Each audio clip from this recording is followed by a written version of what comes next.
여러분 안녕하세요. 화학 강사 김준입니다. 2023학년도 6월 모의평가 해설 진행하도록 하겠습니다. 1번부터 20번까지 순서대로 풀어보도록 하고 간단한 문제는 빠르게 해설을 하고요. 좀 특징적인 문제들이 몇 개 있었는데 그런 문제들만 좀 자세히 해설을 해보도록 할게요.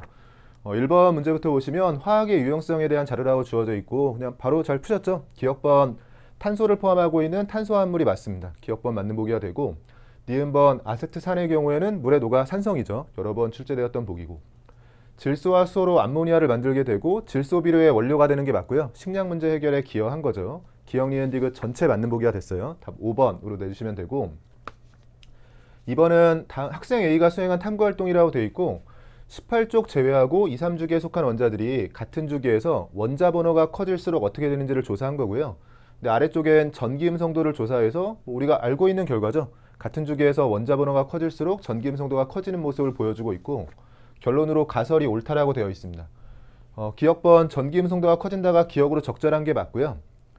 니은번 CO2에서 C가 부분적인 음전하를 띠게 되는 거냐? 음전하가 아니라 양전하겠죠. 그러니까 전기음성도는 같은 주기에서 산소가 오른쪽에 있으면서 커지기 때문에 전기음성도가 큰 산소 쪽에 부분적인 음전하고 전기음성도가 작은 탄소 쪽에는 부분적인 양전하가 됩니다. PF3에는 극성 공유결합이 있겠죠. 우리가 다른 원자 간 결합은 다 극성 결합인 거니까요. P와 F 사이의 결합이 극성 결합이 되고 오히려 이제 무극성 결합이 없이 극성 공유결합만 존재하는 상황입니다. 기억과 디귿이 맞는 보기죠. 답 3번으로 내주시면 되네요. 3번은 A2B와 CD를 화학결합 모양으로 나타냈다라고 되어 있고 실전에선 대응을 그냥 눈으로 보면서 하겠죠. 워낙 많이 나온 거니까요. H2O의 형태인 거고 지금 하나 잃어서 두 번째 껍질까지 있으니까 3주기의 일족 Na 플러스와 하나를 얻어서 두 번째 껍질을 채운 거죠. F- 형태로 들어가 있습니다. A2B는 H2O인 거고요. 비금속 원소로 이루어진 공유결합 물질, 분자성 물질이에요. 기억번 맞는 보기가 됐고 연성이나 전성은 금속의 가장 중요한 특징이죠. 지금 C가 Na, 금속이기 때문에 연성이 있다. 니은도 맞는 보기가 됩니다. 디귿번 C2B면 Na2O가 되는 거고요. 이온 결합 물질이고 액체 상태이거나 수액 상태에서 전기 전원성이 있죠. 그러니까 고체일 땐 없고요. 액체나 수액 상태에 전기 전원성이 있다. 디귿 맞는 보기가 되죠. 기억, 니은, 디귿 전체가 맞는 보기네요. 답을 5번으로 내주시면 됩니다. 4번 문제 보시면 수소 원자 동그라미 치면서 들어갔어야 되고 오비탈에 대한 자료라고 주어져 있고요. n 플러스 l 값과 2l 플러스 1 값이 제시되어 있고 몇 개 안 되는 것들 중에서 대응을 시키는 거니까요. 표시를 하면서 들어갔겠죠. n 플러스 l 값은 2, 3, 3, 4가 되겠죠. s는 l 값이 0이고 p는 l 값이 1이에요. 2l 플러스 1 값이 주어져 있는데 지금 1이라고 주어져 있으면 2l 플러스 1이 1이려면 l 값이 0인 거잖아요. l 값이 0이려면 s 오비탈이라는 걸 알려주고 있습니다. 그럼 뭐 바로 대응이 된 게요. 지금 3짜리가 2p하고 3s가 있었는데 가와 나는 s 오비탈이어야 되니까 얘가 3s가 되는 거고 얘는 자연스럽게 2p가 되고요. 남아있는 s 오비탈은 2s밖에 없어요. 가가 2s가 되고 남아있는 오비탈은 3p가 됩니다. 지금 주어진 자료를 놓고 보면 A하고 B를 먼저 찾아주면 ES의 경우에는 2 플러스 0이 되는 거니까 2가 들어가면 되고요. 이쪽 3P의 경우에는 L 값이 1이죠. P 오비탈은 L 값이 1이라서 1을 대입하면 2L 플러스 1은 3이 됩니다. 라가 2P냐라고 물어봤는데 3P인 거니까 기억은 틀린 보기. A와 B는 더해서 5가 맞죠. 니은번 맞는 보기가 됐고요. 에너지 준위는 수소원자 아까 동그라미 쳤으면 수소원자의 에너지 준위는 N값에만 의존하죠.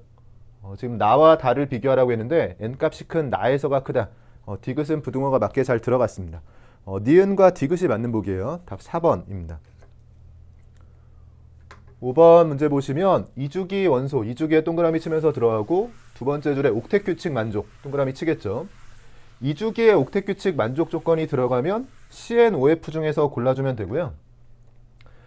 지금 같으면 옥텟 규칙 만족인 거니까 비공유활성이 있는 형태죠. NF3 형태가 될 테고 옥텟 규칙을 만족하려면 비공유활성이 두 쌍이 들어가면서 산소가 되겠죠. OF2 형태가 될 테고요. FCNA 형태가 되겠네요. 중심 원자가 C가 되면서 비공유활성은 없는 형태가 됩니다. 가의 분자 모양이 평면 삼각형이냐라고 물어봤는데 가는 SN4 기반의 삼각뿔 구조예요. 기억은 틀린 보기가 되고요. 결합각, 다에서가 당연히 크겠네요. 지금 비공유활성이 없이 선형 구조가 되기 때문에요. 직선형 구조면 180도, 180도면 당연히 크겠죠. 조금 더 구체적으로는 나의 경우에는 SN4 기반 구분형이기 때문에 109.5도보다도 결합각이 작아져요. 비공유활성 때문에 작아지게 되죠. 니은번 맞는 보기가 됩니다. 극성 분자가 두 가지냐라고 물어봤는데 지금은 전체가 다 극성인 거니까 세 가지라고 해야겠네요. 우리가 일단 세 개는 정삼각형이어야 되는데 아니죠. 두 개는 선형으로 양쪽 원자가 동일해야 되는데 이것도 구분형이니까 극성 분자가 됩니다. 다의 경우엔 선형이 되긴 했지만 양쪽 원자가 같을 때만 무극성이 되거든요. 그래서 무극성이 되려면 선형의 양쪽 원자가 동일하거나 아니면 정삼각형, 정사면체 구조 정도가 가능한데 지금은 그런 구조들이 없기 때문에요. 전부 다 극성이 되고 극성 분자는 세 가지가 됩니다. 니은번 보기와 맞는 보기가 됐죠? 답을 지금 2번으로 내주시면 되네요. 1페이지는 간단한 문제였고요. 2페이지 6번 문제 보시면 동적 평형 상태에서 문제가 나왔죠? 처음 시작할 때 밀폐된 진공용기에 여기 진공용기에 동그라미 치면서 들어가면 되죠. 그래서 처음에 아무것도 없는 상태였다라는 거고 아래쪽에 넘어갈 때 X 액체를 넣었죠. 액체와 기체를 같이 넣는 문제 뭐 출제는 잘 안 되고 있지만 그렇게 같이 넣었을 때는 좀 상황이 다르거든요. 그래서 액체만 넣은 건지 아니면 액체와 기체를 같이 넣은 건지 그런 것들을 좀 눈여겨보면서 표시하면서 들어가야 됩니다. 지금 액체만 넣었기 때문에 우리가 알고 있는 물론 실전에서 이렇게 표시도 안 했을 거예요. 일반적으로 알고 있는 형태로 액체만 넣어서 액체는 줄고 기체는 늘어나다가 동적 평형 상태에 도달하는 이런 상황에 대한 거고요. 매번 출제되던 문제 형태였으니까 쉽게 풀이가 되셨어야 되고 문제의 조건으로 가에서는 2t일 때 지금 여기에서 동적 평형 상태에 도달했고 나에서는 3t일 때 여기에서 동적 평형 상태에 도달했습니다. 동적 평형 상태에 도달하고 나서는 액체와 기체의 양이 바뀌지 않았을 테니까요. 그 전까지는 얘가 줄고 얘는 늘어나면서 액체는 줄고 기체는 늘죠. 그래서 쭉 줄어들다가 여기서도 그러니까 줄었겠죠. 그 뒤로는 일정해야 되니까 여기는 1인 거고요. 계속 줄어들다가 뒤로 일정해야 되니까 B와 C는 같은 겁니다. 물어보는 것들만 답변해보면 A가 1보다 큰 거 맞고요. 기억번 맞는 보기. B와 C는 같은 거예요. 니은은 틀린 보기가 됩니다. 증발 속도와 응축 속도는 이것도 머릿속으로 있어야 돼요. 우리가 증발 속도는 이렇게 일정하고 응축 속도가 따라잡는 형태로 이 그림이 기억이 나야 되죠. 그래서 동적 평형 상태에 도달하기 전까지는 응축 속도가 작은 거예요. 근데 ET에서 물어봤기 때문에 동적 평형 상태에 이미 도달해 있는 가의 경우에는 1이 될 테고요. 나의 경우에는 아직 동적 평형 상태에 도달하기 전이 ET죠. 그러면 분모에 비해서 분자가 작은 거기 때문에 1보다 작은 값이 됩니다. 나에서가 가에서보다 작다가 되겠죠. 기억번만 아까 맞는 보기였죠. A가 1보다 크다. B는 C였으니까요. 기억번만 맞는 보기가 되고 답을 1번으로 내주시면 됩니다. 7번 문제 보시면 마찬가지로 결합 모형으로 루이스 전자점식이 주어져 있는데 대응을 빠르게 시켜야 되고요. 1, 2주기 원소, 1, 2주기에 동그라미 치고 들어갔을 테고 W의 경우에는 원자가 전자가 표시가 안 되고 있죠. 루이스 구조에서 이렇게 원자가 전자가 표시가 안 되고 있는 건 금속이 원자가 전자를 잃고 양이온이 됐을 때 이런 형태가 되는 거고요. 지금은 Li 플러스밖에 없는 거죠. 만약에 수소였다라고 생각해주면 수소는 공유결합으로 붙었어야 되는 거고요. 뒤쪽은 OH- 형태로 우리가 많이 보이는 형태인 거고요. Y의 경우에는 H였고 지금 Z의 경우에는 양쪽으로 왼쪽으로 단일결합, 오른쪽으로 이중결합인 거니까요. 결합 3개한 N이 되는 거고 X의 경우에는 지금 O, 이중결합을 하고 있는 형태가 되겠죠. 1, 2주기 원소들 중에서 잘 대응을 시켰습니다. W와 Y가 같은 족 원소냐라고 물어봤는데 리튬과 수소 같은 족 원소가 맞죠? 같은 족이냐 같은 죽이냐 이런 것들 실수하지 않도록 주의해야 돼요. 지금 같은 족 1족 원소가 맞고요. 기억번 맞는 보기. Z2 안 그래도 되겠죠? N2면은 3중결합이 있는 게 맞습니다. 니은도 맞는 보기가 되고요. Y2X2 Y2X2면 H2O2 과산화수소를 얘기하는 거고 과산화수소도 뭐 지금은 아직 6월이니까요. 잘 안 되실 수 있겠지만 수능 볼 때까지 많이 연습을 하시면 이런 구조들은 당연히 머릿속에 있어야 돼요. 그래서 H2O2의 경우에는 과산화수소 구조가 되는 거고 이런 식의 구조가 되고 공유 전자쌍수이자 결합수는 3이 되고요. 분모는 3이 들어가면 되고 비공유 전자쌍수는 산소에 2쌍씩 있죠. 그래서 산소가 2개인 거니까 4. 그래서 공유 전자쌍수는 결합선수를 세게 되고 비공유 전자쌍수의 경우에는 17족 하나, 16족 지금처럼 2개, 15족은 원자 하나당 3쌍씩 있다라고 해서 그렇게 개수를 보통 세죠. 지금 3분의 4 형태인 거니까요. 1이 아니죠. D급번 틀린 보기가 됩니다. 기억과 니은만 맞는 보기죠. 답 3번입니다. 8번 문제 보시면 금속의 산화하는 반응이 나왔는데 교육과정이 바뀌기 이전에 킬러 문항으로 출제되는 문제인데요. 그렇게 돌아가겠다는 건 아닌 것 같고 그냥 간단한 형태로 양적 관계에서 개수 맞추는 것과 비슷하게 출제가 됐어요. 뭐 걱정하진 않으셔도 될 것 같습니다. 이 문제는 같이 보면 일단 화학 반응식이 제시되어 있고 아래쪽에 실험 과정 및 결과를 보면 xm 플러스 m몰이 들어있는 수액에 충분한 양의 y를 넣어서 반응을 시켰을 때 y 플러스 2m몰이 생성됐어요. 즉 xm 플러스 m몰이 y 플러스 2m몰로 반응을 했다라는 거니까요. 반응할 때의 개수비가 1대 2라고 준 겁니다. 개수비를 1대 2라고 제시했으니까 여기를 1로 뒀을 때 여기를 2라고 둔 거예요. 그래서 m몰이 반응했을 때 2m몰, 1대 2의 몰수비가 개수비인 거니까요. 이 자리를 줬다라고 생각해 주시면 그러면 여기 1일 때 여기 1로 들어가고 2일 때 2로 들어가고 나면 뭐 전화 균형을 맞춰주시면 플러스 2가 있으니까 플러스 2가 되도록 여기 2를 써도 되고요. 아니면 전자 이동을 생각해 보시면 y가 지금 1차 인하는 산화수 1차 인하는 게 두 개죠. 2전자 반응이 되고 x는 혼자서 2전자 반응이 돼야 되는 거니까 지금 2가여야지 맞습니다. 뭐 보통 전화 균형으로 맞췄겠죠. 기억번에 x의 산화수가 증가한 거냐 산화수가 증가하는 거에 산화인 거죠. 산화했냐라고 물어봤는데 x는 오히려 양이온에서 중성이 되면서 전자를 얻은 환원을 했어요. 기억은 틀린 보기가 되는 거고 조금 더 구체적으로는 산화수는 플러스 2에서 혼자 있으니까 0이 됐습니다. 산화수는 감소했죠. y는 환원제인 거냐 y는 자신은 산화하면서요. 지금 y의 산화수는 0에서 플러스 1이 됐죠. 자신은 산화하면서 남을 환원시켰으니까 환원제로 작용한 게 맞습니다. m은 2라고 찾았으니까요. 니은과 디귿이 맞는 보기가 됐죠. 답을 4번으로 내주시면 돼요. 9번 문제 보시면 우리가 2단원 같은 경우에는 뭐 시간이 충분하면 누구나 맞추는데 결국 얼마나 빨리 대응을 시켜서 제한된 시간 안에 풀었냐의 문제겠죠. 우리가 항상 문제를 풀 때는 내가 맞췄냐도 중요하지만 이 문제에 어느 정도 시간을 할애했는지도 확인을 해보셔야 돼요. 너무 많은 시간을 쓰게 되면 그 문제를 풀면서 다른 문제를 틀리는 꼴입니다. 2단원에서 특히 이제 이런 전자배치나 주기성 같은 경우에는 경우의 수가 들어가는 경우도 있기 때문에 연습을 충분히 해주셔서 뭐 물론 아직은 6월이니까 익숙하지 않겠지만 뭐 기출도 반복해서 여러 번 푸시고 우리가 크포나 앞으로 나갈 뭐 우리가 엔제 코드넘버 같은 경우에도 여러 번 반복해서 푸시면서 얼마나 내가 익숙하냐의 문제거든요. 지금도 뭐 워낙 문제가 많이 나왔던 것 중에 하나니까요. 지금 8번부터 15번이라고 해주면 산소부터 시작해서 인 사이에서 물어본 거고 S오비탈과 P오비탈에 들어있는 전자수에 대한 얘기였거든요. 근데 1자리가 있고 지금 B로 같은 게 있었죠. 근데 S오비탈에 들어있는 전자수분의 P오비탈에 들어있는 전자수 같은 경우에는 이 값이 같아지는 게 1번부터 20번 사이에서 놓고 봤을 때 1로 같아지는 게 O와 Mg 우리가 뭐 워낙 많이 나오는 형태죠. 1.5로 같아지는 게 네온과 인과 칼슘이 있습니다. 우리가 보통 OMG 형태로 기억을 하고 1.5짜리 4분의 6부터 시작해서 6분의 9, 8분의 12 형태로 뭐 네피카 또는 네프카 뭐 이렇게 외우시면 되겠죠.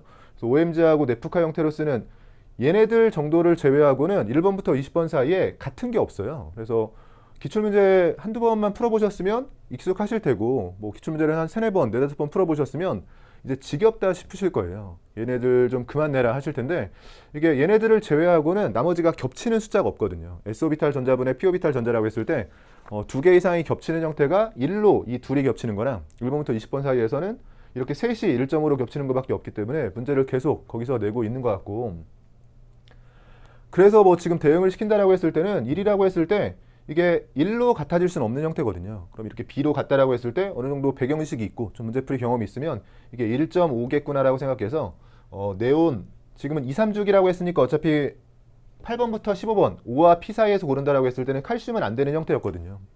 그럼 네온과 인이라고 해서 대응을 시켰으면 조금 더 편하게 풀이가 됐을 겁니다. 실전에선 이렇게 풀었어야 될 것 같긴 한데 우리가 연습을 할 때는 어떻게 해주면 된다고 했었냐면 머릿속에 어떤 그림이 있어야 되냐면 이런 식으로 오비탈 그림이 있어야 된다고 했어요. 1s, 2s, 2p, 3s, 3p, 4s가 있어서 이쪽이 이제 s오비탈, p오비탈이 되면서 s오비탈에 들어있는 전자수와 p오비탈에 들어있는 전자수를 이런 그림 안에서 대응을 시키는 게 좋고 지금 산소부터 시작해서 인까지라고 해주면은 주기율표상에서 대응을 시키는 게 좋다고 했죠. 그래서 분수 형태로 대응을 시킨다라고 했을 때 산소부터 시작해주면요. S오비탈은 4개를 채우고 온 형태인 거잖아요. 산소부터 시작해서 OFN이 형태인 건데 4로 들어가서 P오비탈에 들어있는 전자수 같은 경우에는 4개, 산소는 지금 2주기에 16족이니까요. 여기에 4개를 채운 형태가 되겠죠. 그리고 5개, 6개로 들어가면서 산소부터 시작해서 네온까지는 이렇게 들어가 있고 주기를 바꿔서 이 앞쪽으로 제가 써볼게요. 이 그림이 머릿속에 있다라고 생각하고요. 주기를 바꿔서 NA부터 시작해주면 S오비탈이 하나를 더 채우기니까 5개가 되는 거고요. 그 뒤로 3주기 원소들은 다 6이 되죠. 15분까지인 거니까 3주기에 15조까지 5개가 더 들어갈 텐데 S오비탈은 5, 그 다음엔 6으로 쭉 이어지게 되는 거고, P오비탈에 들어있는 건 NA하고 MG까지는 P오비탈의 전자를 안 채우니까 6이었다가 그 다음에 7, 8, 9 형태로 들어가게 됩니다. 그래서 이런 식으로 주기율표상에서 어느 정도 위치에 맞춰서 S오비탈 전자수분의 P오비탈 전자수를 써보고 아주 정석대로 푼다라고 했을 때는 여기서 대응을 시켰어야겠죠. 그러면 지금 1이 되는 것들은 여기 산소 5가 있고 Mg가 있었던 거고, 요 1에 들어갈 수 있는 후보군요. 그리고 나머지 B로 같아질 수 있는 걸 찾아야 되는데, 같아질 수 있는 게 지금 대응을 시켜보면 1.5로 같아지는 이 부분이 있는 겁니다. 근데 실전에서는 아까도 얘기했듯이 이렇게 같아질 수 있는 게 어차피 1번부터 20번 사이에 얘네들밖에 없기 때문에요. 이 암기한 걸 가지고 문제를 풀어주셨으면 조금 더 빠르게 접근이 가능했을 거예요. 그럼 다시 돌아와서 결국 그럼 들어갈 수 있는 건 이 Y하고 Z의 경우에는 네온과 인이 되는 거고요.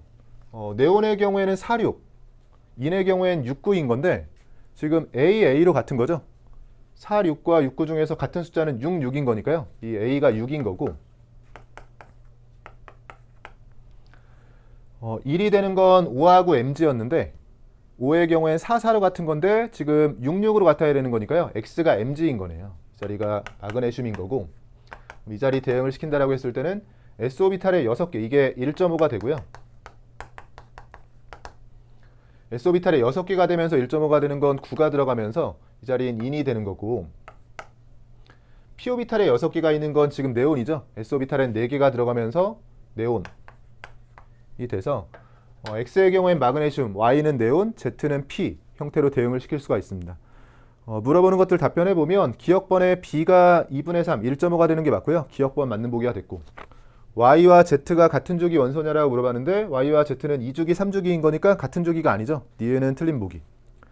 디귿번, 전자가 들어있는 P오비탈의 수, Z가 X의 2배냐라고 물어봤는데 전자가 들어있는 P오비탈의 수의 경우에는 ZP의 경우에는요, 이게 아까 얘기했듯이요, 이런 게 머릿속에 있어야 되는 거예요.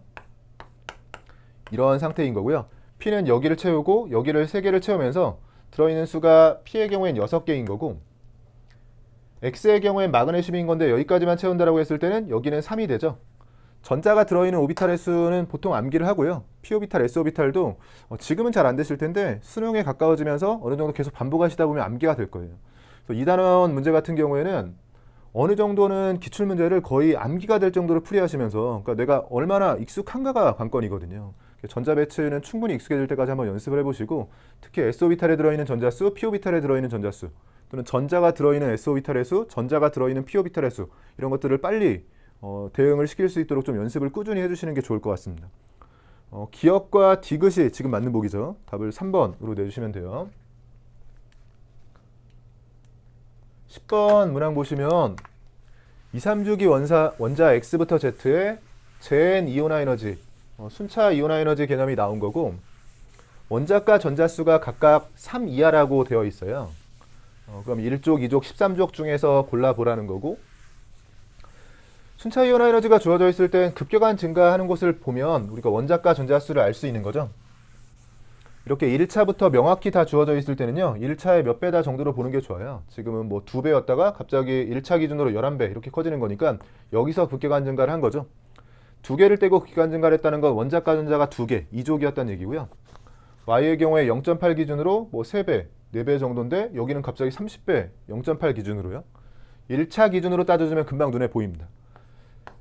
여기서 급격한 증가를 한 거고, 여기는 끽해봤자 2배, 근데 여기서 갑자기 한 15배 기준으로 커졌으니까요.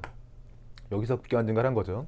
급격한 증가를 한 곳을 찾고 나면 X와 Z는 둘 다 3차에서 급격한 증가를 했으니까 2족이네요. 같은 2족 중에서 1차가 더 큰 쪽이 주기율표상의 위에 있어야겠죠. 우리가 이온화 에너지, 1차 이온화 에너지는 위쪽으로 할수록, 주기율표상에서 위쪽으로 할수록 커지는 거니까요. 같은 2족이라고 하더라도 Z가 위쪽에 있는 베릴륨이 되고 X는 마그네슘이 됩니다. 그러고 나면 이 부등호로 찾으면 되겠네요. Y의 경우에는 4차에서 급격한 증가를 했으니까 13족, 즉 알루미늄과 붕소 중에 하나인데 여기 지금 부등호를 보면 이렇게 들어가죠. 마그네슘보다 커야 돼요. 근데 알루미늄이라고 했을 때는 마그네슘, 알루미늄은 2족과 13족으로 예외적으로 2족이 크거든요. 그래서 알루미늄이라고 했을 땐 이 부등호가 모순이고 그럼 알루미늄이 아니라 붕소가 됩니다. 붕소라고 했을 때는 베릴륨과 붕소가 예외여야 되는데 지금 예외가 잘 들어갔죠. 대응이 잘 되는 상황이네요. Y가 알루미늄이냐라고 물어봤는데 Y는 붕소예요. 기억번 틀린 보기가 됐고, Z가 3주기 원소냐? Z는 베릴륨 2주기 원소입니다. 니은도 틀린 보기. D급번만 맞겠군요. 원자가 전자수 Y가 X보다 크다. 그렇죠. Y 13족으로 3개고 X 2족으로 2개입니다. 3과 2로 Y쪽이 크다. 부등호가 잘 맞게 들어갔네요. D급번 맞는 보기. 답을 3번으로 내주시면 돼요. 11번 같이 보시면 실제로 이 페이지에서는 위쪽에 9번 문제는 어쨌든 시간이 지나면 누구든 좀 익숙해지면 쉽게 풀이할 수 있는 문제고요. 얼마나 익숙하냐의 문제예요. 그래서 익숙하면 지금은 시간이 걸리셨을 수 있어도 나중에 반복을 하다 보면 이 9번 같은 건 해결이 될 거예요. 근데 문제는 이제 11번 같은 문제들인데 11번이 지금 용액 파트에서 문제가 나는데 밀도가 나오면서 조금 까다롭게 문제가 출제가 됐거든요. 근데 여기에서 시간을 좀 허비를 했으면은 뒤쪽에 4페이지로 넘어갔을 때 충분한 시간 확보가 안 됐을 거예요. 제 생각에 조금 이번 6평에서 조금 특징적인 문제, 좀 주의 있게 보고 내가 어떤 방식으로 연습해야 될까를 좀 고민해봐야 될 문제가 일단 이 페이지에선 11번이거든요. 이 11번 같은 경우에는 A 수액을 만드는 실험이라고 주어져 있고 자료를 보면 처음에 밀도를 제시했단 말이에요. 용액 파트에서 밀도를 제시하는 문제가 좀 익숙하지 않았기 때문에 여기서 여러분이 좀 당황하셨을 수 있는데 그리고 실험 과정이 주어져 있고 X 플러스 Y를 구하라고 했는데 제가 크포에서도 한번 언급을 했었는데 객관식은 객관식답게 푸는 게 좋아요. 지금 문제에서 구하라고 한 게 문제를 보면서 어떤 것들을 구하라고 했는지 한번 보게 되잖아요. 근데 지금 X 플러스 Y를 구하라고 했는데 만약에 진짜로 실전에서 읽어나가는 상황이었다고 해주면 처음에 밀도를 딱 주잖아요. 밀도를 D라고 주고 근데 이 상태에서 이 아래쪽에 지금 보시면 D가 보기들에 다 들어있죠. 그 얘기는 뭐냐면 D를 직접 구할 필요는 없다는 얘기입니다. 어차피 D가 보기들에 다 들어있는 거니까 D를 구해라 라고 했을 때는 밀도를 구할 생각을 해야겠지만 지금 밀도가 보기에 다 들어있는 형태인 거니까요. 이 밀도가 뭐든지 관계없이 어차피 밀도를 미지수인 형태로 이 변수를 그대로 가져가고 있는 거잖아요. 그러니까 밀도가 뭐냐는 이 문제를 풀이하는데 중요하지 않다라는 거거든요. 그러면 이게 실전 같으면은 밀도를 그냥 1이라고 두고 풀었으면 돼요. 그러니까 간단한 숫자를 대입해서 풀었으면 됩니다. 그래서 이걸 만약에 밀도를 1이라고 두고 푸신 분들은 아주 편하게 풀었겠죠. 어차피 아래쪽에 D가 그대로 남아있으니까요. 이 숫자만 맞춰주면 되는 거였거든요. 그럼 밀도가 1이라고 했으면 1g/ml인 거니까 1몰이 녹아있는 100g이라고 했는데 1g당 1ml인 거니까 100g이면 100ml겠죠? 근데 100ml에 A몰 농도 수액이라고 했는데 1몰이 녹아있다고 했으니까요. 지금 0.1L의 1몰인 거잖아요. 0.1L 기준으로 1몰이라면 10몰 농도 수액이기 때문에 A가 10이라고 나오게 되고 이걸 10몰 농도 수액이라고 찾고 가의 A 수액 Xml 그럼 10몰 농도라고 찾았는데 Xml인 거니까 10X 밀리몰 우리가 밀리몰 단위를 또 잘 써야죠. 10X 밀리몰이 되고 물을 혼합해서 0.1몰 농도 500ml를 만든다. 그럼 0.1과 500을 곱해주면 50ml이죠. 이게 50이라는 거니까 여기서 바로 X가 5라고 나옵니다. 나에서 만든 수액 250ml 0.1몰 농도짜리를 만들었는데 250ml인 거니까요. 곱해주면 25ml이 있는 거고요. 가의 A수액은 10몰 농도짜리인데 Yml면 10Y 밀리몰이 있는 거고 혼합하고 물을 넣었더니 0.2몰 농도 500ml 둘을 곱해주면 500ml 안에 100ml이 있는 거거든요. 그럼 25하고 10Y를 더해서 100이 돼야 되는 거니까 10Y만 놓고 봤을 때는 75가 돼야 되죠. 그럼 여기서 Y가 7.5라는 게 나옵니다. 그럼 X가 5라고 했고 Y가 7.5라고 했으니까 더해주면 12.5가 되는 거였고 우린 D를 1이라고 했기 때문에 D에 1 대입했을 때 12.5가 되는 걸 찾으면 되거든요. 그러니까 어차피 D를 구하라고 한 게 아니라 보기에도 D가 들어있으니까 D는 간단한 숫자를 대입해도 되는 상황이었던 거예요. 그래서 D를 1을 대입하고 풀었으면 훨씬 더 간단하게 풀이했을 텐데 뭐 이런 것들을 처음에 접근하지 못하셨으면 11번에서 조금 시간 허비가 됐을 수 있는 거죠.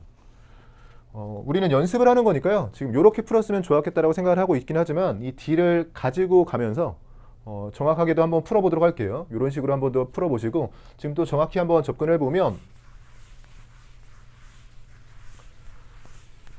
조금 귀찮은 형태가 되겠죠. 비슷하게 풀지만 좀 귀찮은 형태로 바뀌어 나갈 거예요. 일단 어떤 식으로 들어가야 되냐. 1몰이 녹아있는 100g이라고 했는데 A 몰롱도 수액에 대해서 밀도를 줬으니까요. 밀도와 질량이 주어지면 부피를 주겠다는 거죠. 질량을 밀도로 나눈 게 부피가 됩니다. 그럼 100을 D로 나누는 거니까 D분의 100 ml가 되는 거고요. 우리가 항상 몰농도 그리고 몰질량, 밀도 이 셋은 상호 전환이 빨리빨리 돼야 된다고 했어요. 그럼 D분의 100ml의 A 몰농도인 거니까요. 둘을 곱해주면 몰농도는 항상 부피가 나오면 곱해서 몰수가 나오는 거죠. D분의 100A 밀리몰이 되는 거고, 근데 그게 1몰이라고 했으니까요. 밀리몰 단위로는 1000이에요. 그럼 100과 1000을 나눠주시면 일단 하나가 나오죠. A가 10D라는 게 나옵니다. 그래서 농도 A 몰농도라고 했는데 이 A가 지금 10D라는 걸 찾게 되는 거고요. 10D 몰농도인 거고, 아까랑 그럼 그 다음은 비슷한 게 이제 10D 몰농도인데 Xml라고 했으니까요. 둘을 곱해주면 10DX만큼 있는 거죠. 근데 그게 0.1몰 농도에 500ml인 거니까 이게 50. 그래서 여기서 일단 X의 경우에는 나눠주면 D분의 5라는 게 나오고요. 아까랑 비슷하게 나에서 만든 A 수액 250ml인데 나는 0.1몰 농도 수액이기 때문에 여기에 25가 들어있고요. 가의 수액은 10D 몰농도 수액인데 Yml인 거니까 이건 이쪽으로 뺄게요. 이 Yml 안에는 10D의 Y를 곱해서 10DY만큼 A가 들어있을 테고, 근데 그 결과로 0.2몰 농도 500ml면 100ml. 그럼 25ml에 10DY를 더해서 100ml이 돼야 되는 거니까 10DY가 75. 그래야지만 25, 75 더해서 100이 나오겠죠. 아까랑 비슷하게 Y는 하고 정리해주면 D분의 7.5 형태가 됩니다. 그러면 결과는 동일하죠. 지금 X가 D분의 5고요. Y가 D분의 7.5인 거니까 둘을 더해주면 D분의 12.5가 되면서 D분의 12.5를 2D분의 25 형태로 쓴 거거든요. 근데 요 11번 뭐 제가 자주 강조하지만 객관식은 객관식답게 풀이하는 게 중요하다. 지금 밀도가 나오긴 했는데 이 밀도를 이용해서 어차피 1, 2, 3, 4, 5에 대응을 시키고 있기 때문에요. 보기가 확인이 됐으면 D는 어차피 구하라고 한 게 아니구나. 그러면 D는 간단한 숫자를 대입할 수 있겠네. D를 1로 대입하고 풀어보자 라고 했으면 10풀이가 훨씬 더 편하게 풀릴 만한 그런 문제였어요. 11번 답 2번으로 내주시면 되고, 그래서 3페이지 문제들도 풀어볼게요. 3페이지도 좀 까다로운 문제가 몇 개 있었죠. 일단 12번 문제 보시면 금속과 산의 반응에 대한 실험이라고 되어 있고 화학 반응식이 제시되어 있고요. 실험 과정이 주어져 있습니다. 우리가 금속과 산이 반응해서 수소기체를 발생하는 실험이고요. 필수 이론 기준으로 자주 사용되는 화학 반응식으로 언급을 했던 거예요. 금속의 1g으로 충분한 양의 HCl과 반응을 시켜서 한 개 반응물은 금속 A로 반응을 했다라는 거죠. 발생한 수소기체의 부피를 측정을 했고 A 대신에 B로 바꿔서 다시 한번 같은 과정을 반복했고요. 다시 한번 수소기체의 부피를 측정했습니다. 이 수소기체로 부피를 측정을 했고 우리가 온도와 압력이 일정하다고 했기 때문에 부피를 측정한 거이자 결과적으로는 몰수에 대한 정보를 우리가 측정한 게 되는 거죠. 몰수 B를 알게 된 거고 부피를 비교하게 되면요. 문제에서 요구하는 거는 이 실험으로부터 B의 원자량을 구하기 위해서 반드시 이용해야 될 자료. 최근엔 출제가 안 되고 있던 유형이었는데 예전 이제 기출문제들에 이런 유형들이 좀 있었거든요. 다시 한번 출제가 됐고 우리가 B의 원자량을 구하기 위한 건데 실험 과정들을 보면 첫 번째 실험의 경우에는 금속의 1g이라고 되어 있는데요. 그럼 1g을 기준으로 해서 우리가 몰수를 구해야지만 이 개수비를 활용하겠죠. 그럼 A의 원자량으로 나눠주면 이게 A의 몰수가 될 테고 A의 몰수를 기준으로 수소기체의 부피를 측정했으니까 수소기체의 몰수는 여기에 2분의 3배를 해주면 돼요.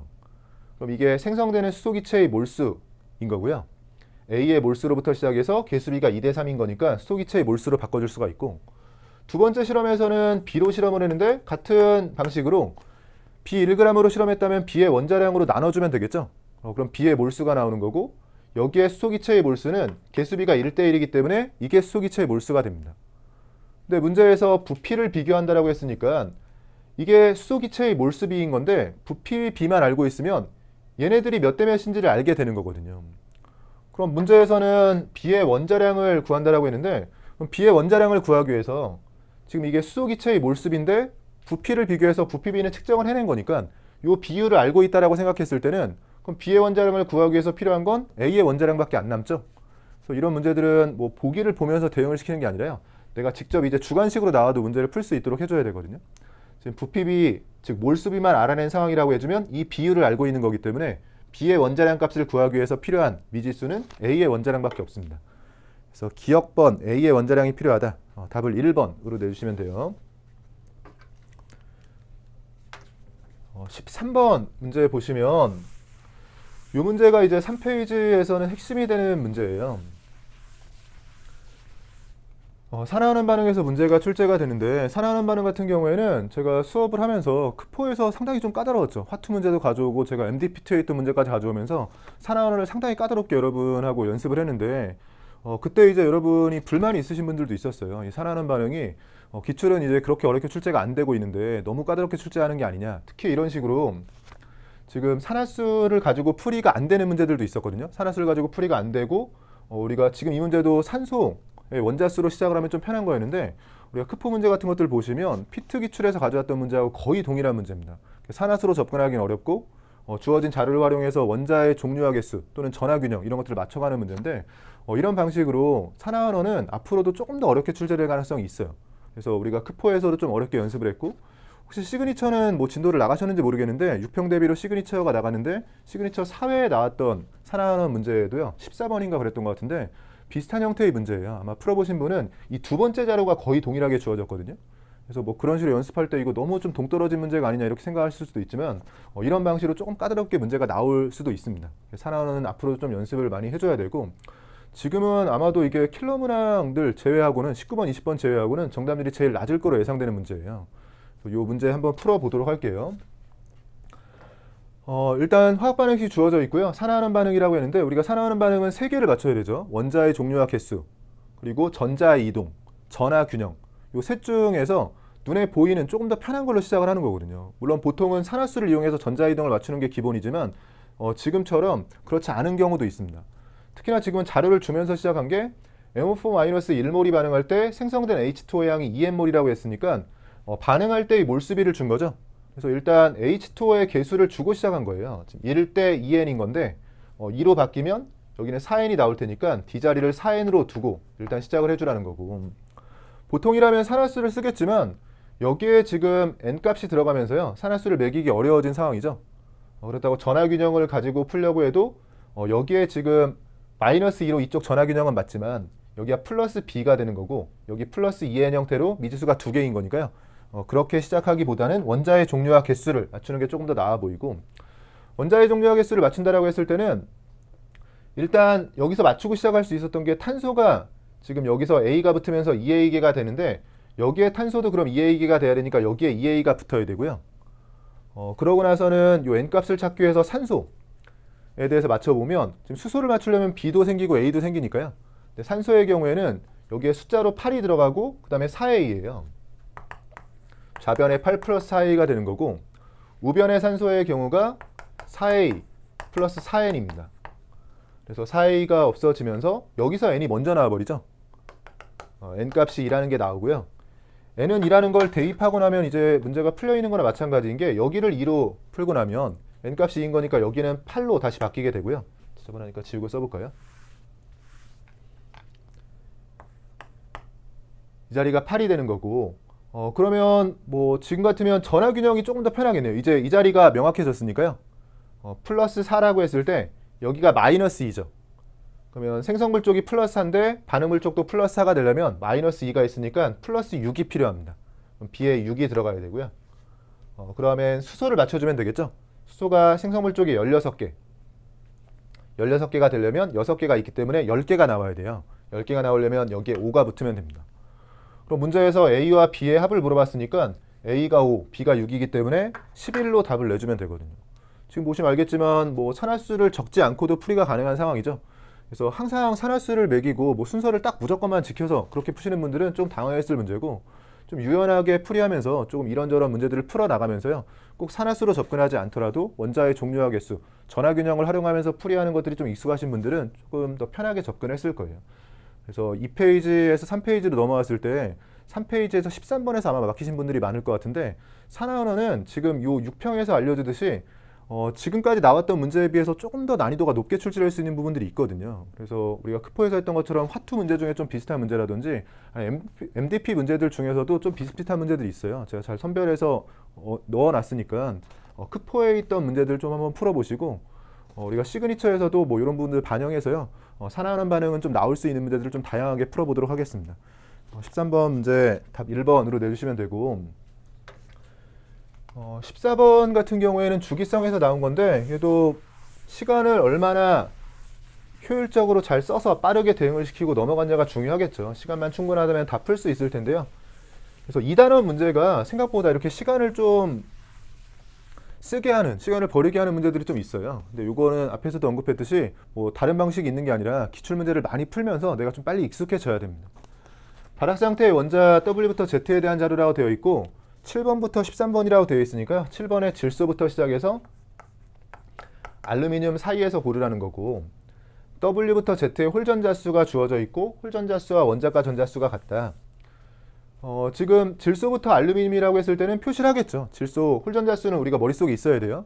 질소부터 시작해서 홀전자수가 3210 NOFN이 형태가 되는 거죠. 주기를 바꿔서 앞쪽으로 넘어오면서 Na, Mg, Al이 되겠죠. 그래서 질소부터 시작해서 알루미늄 사이에서 골라주라는 거고요.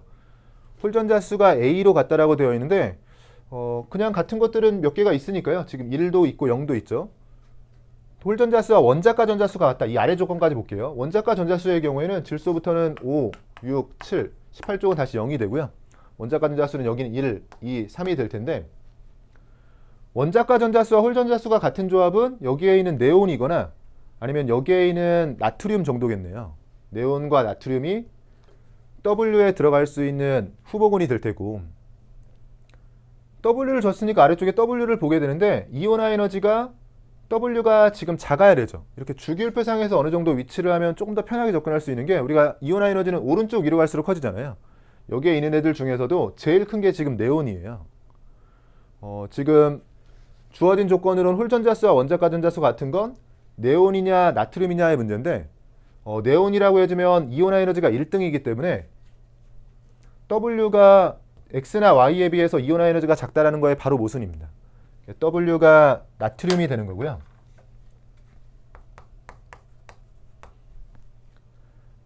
나트륨이라고 찾고 나면 그 다음에 X의 경우에는 홀전자수가 같아야 되는데 홀전자수가 나트륨은 1인 거니까 얘를 1이라고 해주면 얘도 1인 거죠. 근데 홀전자수가 1인 거는 여기 플루오린이 있고 나트륨이 있고 알루미늄이 있어요. 근데 X를 찾아야 되는데 X에 대해서는 이온화 에너지가 주어져 있는데 W보다 Y가 크고 Y보다 X가 큰 거잖아요. 근데 우리가 이온화 에너지 마찬가지로 좀 머릿속에 어느 정도 익숙하시면 가능한 조합이 지금 여기에 알루미늄이거나 아니면 여기에 플루오린인데 이 Na 나트륨의 경우에 W로 들어갔고요. 근데 홀전자수가 1인 이 둘 중에서 만약에 알루미늄이라고 해버리면 이온화 에너지의 경우에는 나트륨이 이 중에선 당연히 최소고요. 이게 주기율표상에서 왼쪽 아래에 있는 나트륨이 최소가 되는 거고 그다음 마그네슘하고 알루미늄 중에서는 이 둘은 예외이기 때문에 나트륨 다음에 이온화 에너지가 제일 작은 게 알루미늄이에요.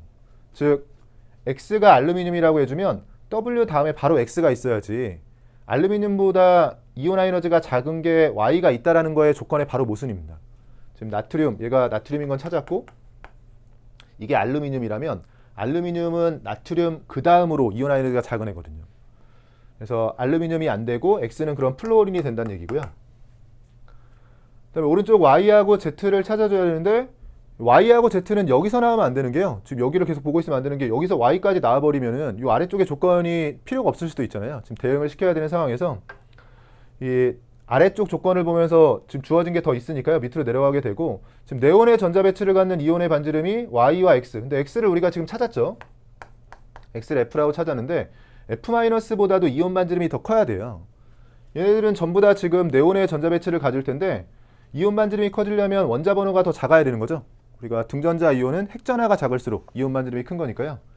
F보다 원자 번호가 작은 거 지금 O나 N이 되겠죠. 근데 O나 N을 대응시킬 때 이건 뭐 이것저것 많이 출제하신 분들이 접근을 한 게 O하고 N이 남는데 Y의 경우에는 그럼 O나 N이 가능한데 이걸 N이라고 해버리면 홀전자수가 3개가 돼버리면 여긴 A 플러스 B니까 홀전자수가 4개인 애가 나와야 되잖아요. 근데 홀전자수는 우리가 4개까지 나올 수가 없죠. 우리가 7번부터 13번 사이에서 전이금속까지 넘어가지 않는 이상요, 홀전자 수는 3까지밖에 안 나오기 때문에 지금 주어진 조건에서는 이 자리를 질소라고 해버리면 여기가 3이 되면서 모순이라서 가능한 게 5밖에 없고, 5가 들어간다라고 해주면 홀전자 수가 2개인 거니까 A 플러스 B는 여기가 홀전자 수가 3이 되죠. 3이라고 했을 때는 홀전자 수가 3개인 건 15족, 질수밖에 없습니다. 그래서 대응을 시키는 과정까지가 조금 시간이 허비가 됐을 수 있고, 대응이 되고 나면 뭐 문제 풀이 자체는, 보기 자체는 편한 보기였어요. Z가 17족 원소냐라고 물어봤는데 Z는 15족 원소죠. 기억은 틀린 보기가 됐고, 2차 이온화 에너지는 1족인 NA가 제일 크겠죠. 그러니까 급격한 증가를 하면 같이 급격한 증가를 한 LI, 그러니까 NA보다 위에 있는 LI 이후에 나오는 애들 중에선 1등입니다. 그래서 2차 이온화 에너지는 W가 가장 크다. 니은은 맞는 보기가 되고, 원자 반지름을 Y와 Z에서 비교하라고 했는데 O와 N은 같은 주기에서의 비교인 거니까요. 왼쪽에 있는 N이 크겠죠. Z가 큰 거니까 부등호가 잘못 들어갔죠. 지금 같으면 니은번 보기만 맞는 보기가 되겠네요. 답을 2번으로 내주시면 되고, 지금 앞쪽에 비슷하게 봐야 될 게 2페이지의 9번 그리고 3페이지의 14번 이 두 개가 2단원에서 나오면서 익숙하지 않은 분들은 시간을 조금 여기서 허비를 했을 만한 문제예요. 그래서 맞췄냐도 중요하지만 계속 얘기하지만요, 이런 것들은 익숙해져야 되거든요. 그래서 지금 6월이니까 당연히 뭐 특히나 이제 현역이신 분들은 아직은 많이 기출문제를 반복을 못했잖아요. 그러니까 크게 스트레스 받지는 않으셔도 되지만 남은 기간 동안 우리가 2단원이나 3단원 같은 경우에는 내가 어떤 방식으로 공부해야 될지 좀 잘 생각을 해보셔야 될 게, 이런 문제를 빨리 풀기 위해서 좀 반복을 많이 해줘야 됩니다. 기출을 한두 번만 풀이하지 마시고 정말로 기출문제가 거의 외워질 정도로 여러 번 풀이하셔야 돼요. 14번까지 풀이했고, 오른쪽에 15번 문항 보시면 얘는 그냥 간단한 형태였죠. 지금 실험 목적인데 아세트산 몰롱도 측정하는 중화 적정 실험이죠. 이건 왜 보기로 내셨는지 모르겠어요. 보통은 그냥 중화 적정 실험이다 이렇게 시작을 하는데 15번은 기억번부터 채우라고 했고요. 그러면 왼쪽 1, 3, 5 중에서 골라야 되고, 아세트산을 준비한다라고 되어 있고 실험 과정과 실험 결과가 있는데요. 제가 이런 것들 언급했듯이 이렇게 실험 과정과 결과 있으면 아래쪽에 먼저 가서 지금 처음 시작하는 애의 농도를 이렇게 줄 때가 있다라고 했죠. 그래서 잠깐 실험 결과에 눈이 가는 게 좋아요. 아세트산을 준비했다라고 했는데 농도를 안 줬잖아요. 그러면 밑으로 이렇게 한 번에 풀어나가면서 쭉 따라가기가 쉽지가 않거든요. 이때는 다 읽고 돌아오는 것보다 일단 실험 과정이 주어졌을 때 문제가 길면 실험 결과를 보면서 특히나 이 앞부분에 처음에 나온 수액에 농도를 주는지를 봐야 되는데, 지금 농도를 A몰 농도로 제시했습니다. 그러면 A몰 농도라고 우리가 알고 시작을 해나가는 게 좋죠. 지금 문제에서 요구하는 것도 기억은 중화적정이라고 찾았고 그 다음 구해야 될 게 A거든요. 근데 A몰 농도라고 했으니까 여기서 A로 시작을 해주면 되고요. 10ml면은 A몰 농도 10ml인 거니까 10A가 있었던 거죠. 물을 넣어서 100ml 수액으로 만들었네요. 그럼 100ml에 10A가 들어있는 상태가 되고, 그 중에 20ml만 가져왔으니까 5분의 1만 가져온 거죠. 그럼 들어있는 용질도 5분의 1, 2A만 들어왔을 테고요. 요 2A만 있는 상태에서 적정을 시작했네요. 0.2몰 농도짜리가 Xml가 들어갔기 때문에 2A 밀리몰을 적정하는데 0.2몰 농도 X, 0.2X가 쓰인 겁니다. 아세트산도 KOH도 다 일가산이기 때문에요. 산의 몰수와 염기의 몰수가 같으면 중화점이 되는 거죠. 그럼 A는 하고 정리해주면 10분의 X 형태가 되는 거니까 답을 3번으로 내주시면 되죠. 간단한 형태의 문제였고, 16번 pH 관련 문제. 지금 15번과 16번을 보면 예전과 출제진이 조금 바뀌었다는 생각이 들어요. 왜냐하면 이 부분 지금 15번에서 중화적정은 보통 위쪽에 적어주는 거였거든요. 그냥 중화적정 실험이다 이런 식으로 시작하는 거였는데 지금 보기로 들어갔어요. 그것도 좀 특이하고, 16번에서도 특이했던 건 pH와 pOH, 이건 그냥 당연히 알고 있는 건데요. pH나 pOH라고 이렇게 정의를 해줬습니다. 그래서 이런 부분들은 이전에 평가한 문제에선 보이지 않던 형태였기 때문에 출제진이 바뀌었을 수도 있다. 특히나 이제 B킬러 지금 2, 3페이지가 좀 까다롭게 됐거든요. 이게 9월까지 이어질지는 모르겠지만 출제진이 좀 바뀐 상태에서 좀 난이도 조절을, 킬러는 조금 난이도를 낮추고 B킬러 파트를 조금 더 높일 수도 있겠다. 이런 생각이 들긴 합니다. 물론 9월까지는 봐야 될 것 같아요. 일단 16번 보시면 pH, pOH에 대한 내용이었고, 많이 풀이했던 거죠. 지금 pH분의 pOH가 주어져 있는데 더해서 14를 맞춰주면 되겠죠. 지금 분수 형태인 건데요. 더해서 14가 돼도 지금 1이면 7과 7이죠. 분수 형태로 써주면 되는 거고, 지금 HCl과 물과 NaOH 중에서 고르라고 했으니까요. pH가 7인 중성인, 이게 물이겠네요. 좀 더 표시를 해볼게요. 6분의 1 같은 경우에는 6대 1의 비율을 만족하면서 더해서 14여야 되죠. 지금 더해서 7인 거니까 14가 되도록 2배 해주면 됩니다. 마찬가지로 얘도 지금 더해서 7이죠. 근데 이 비율을 유지하면서 더해서 14가 되도록 2배 해주면 이렇게 바꿔줄 수가 있고, 우린 pH가 익숙하니까요. pH 7짜리, 2짜리, 10짜리인 거고, 7이면 25도씨 기준으로 중성이죠. 이게 물을 녹인 거고, 2면 산성, HCl 수액이 될 테고요. 이게 pH 10짜리 염기성, NaOH 수액이 되겠죠. 가가 HCl이냐라고 물어봤는데 가는 H2O 물인 거니까 틀린 보기가 되고요. 니은은 뭐 워낙 많이 나왔죠. 지금 몰수기 때문에요. 농도와 부피를 같이 고려해야 됩니다. 농도와 부피를 곱해준 게 몰수가 되는 거고, 나에선 H3O 플러스인 거니까 pH를 이용해서 수소이온 농도 10-2승 농도 기준으로 봐야 되고요. 오른쪽에 분수 형태를 그냥 한 번에 써볼게요. OH-의 경우에는 POH를 봐야 되니까 10-4승 기준으로 봐야 되고, 여기서 이렇게 비교하면 H3O 플러스의 농도와 OH-의 농도를 비교한 거죠. 근데 농도를 비교하라고 할 때도 있는데 이렇게 몰수를 비교할 때도 많거든요.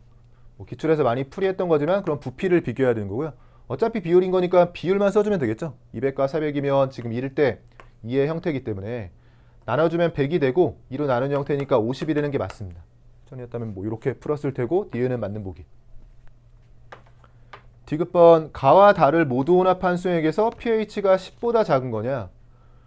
지금 다가 pH가 10이었는데요. 물과 섞는 거니까 그냥 NaOH를 희석하는 거예요. NaOH 수액을 물과 섞어서 희석하는 거고요. 우리 이렇게 물 켰을 때는 항상 중성 pH 쪽으로 간다고 했죠. 산을 물키면 pH가 중성 쪽으로 가야 되니까 pH가 높아지고요. 염기를 물키면 중성 pH 7쪽으로 가야 되니까 pH가 낮아집니다. 지금 10에서 시작했는데 물을 첨가해서 물키는 거니까 pH는 10보다 낮아지는 쪽으로 가겠죠. 10보다 작다. 디귿번 맞는 보기가 되네요. 기억만 틀린 보기. 니은과 디귿이 맞는 보기죠. 답을 5번으로 내주시면 됩니다. 지금 3페이지 16번까지 쭉 풀이를 했고요. 앞에서 언급했듯이 1페이지는 좀 괜찮은데 2페이지하고 3페이지가 조금 까다롭게 출제가 돼서 여기까지 오는데 좀 시간이 많이 허비가 됐으면 4페이지로 넘어가서 시간이 좀 쫓기다 보면 4페이지에 특히나 문제가 4문제나 있었기 때문에 좀 풀이가 쉽지 않으셨을 것 같아요. 일단 3페이지까지 풀이했고요. 칠판 정리한 다음에 4페이지에 있는 문항들 한 번에 이어서 풀어보도록 하겠습니다. 그러면 4페이지에 17번부터 20번까지 이제 4문제 이어서 풀어보도록 하겠습니다. 처음 4페이지로 넘어왔을 때 일단 4문제가 있다라는 거에서부터 당황을 좀 하셨을 것 같아요. 평소에는 3문제가 있는 게 일반적인데 지금 4문제가 있었고, 조금 다행인 거는 4문제가 있다라고는 하더라도 문제 자체가 이 4개가 평소에 이제 4페이지 문제들에 비해서는 좀 난이도가 낮은 편이었어요. 그러니까 상대적인 난이도가 그렇다라는 거고요. 우리가 6편 같은 경우에는 이번에 좀 어렵게 느끼신 게 2, 3페이지에서 좀 생소한 문제 또는 계산이 많이 들어가는 문제가 있어서 그런 거지, 4페이지 자체의 문제들, 준킬러나 킬러 문제들은 좀 평이하게 출제가 됐습니다.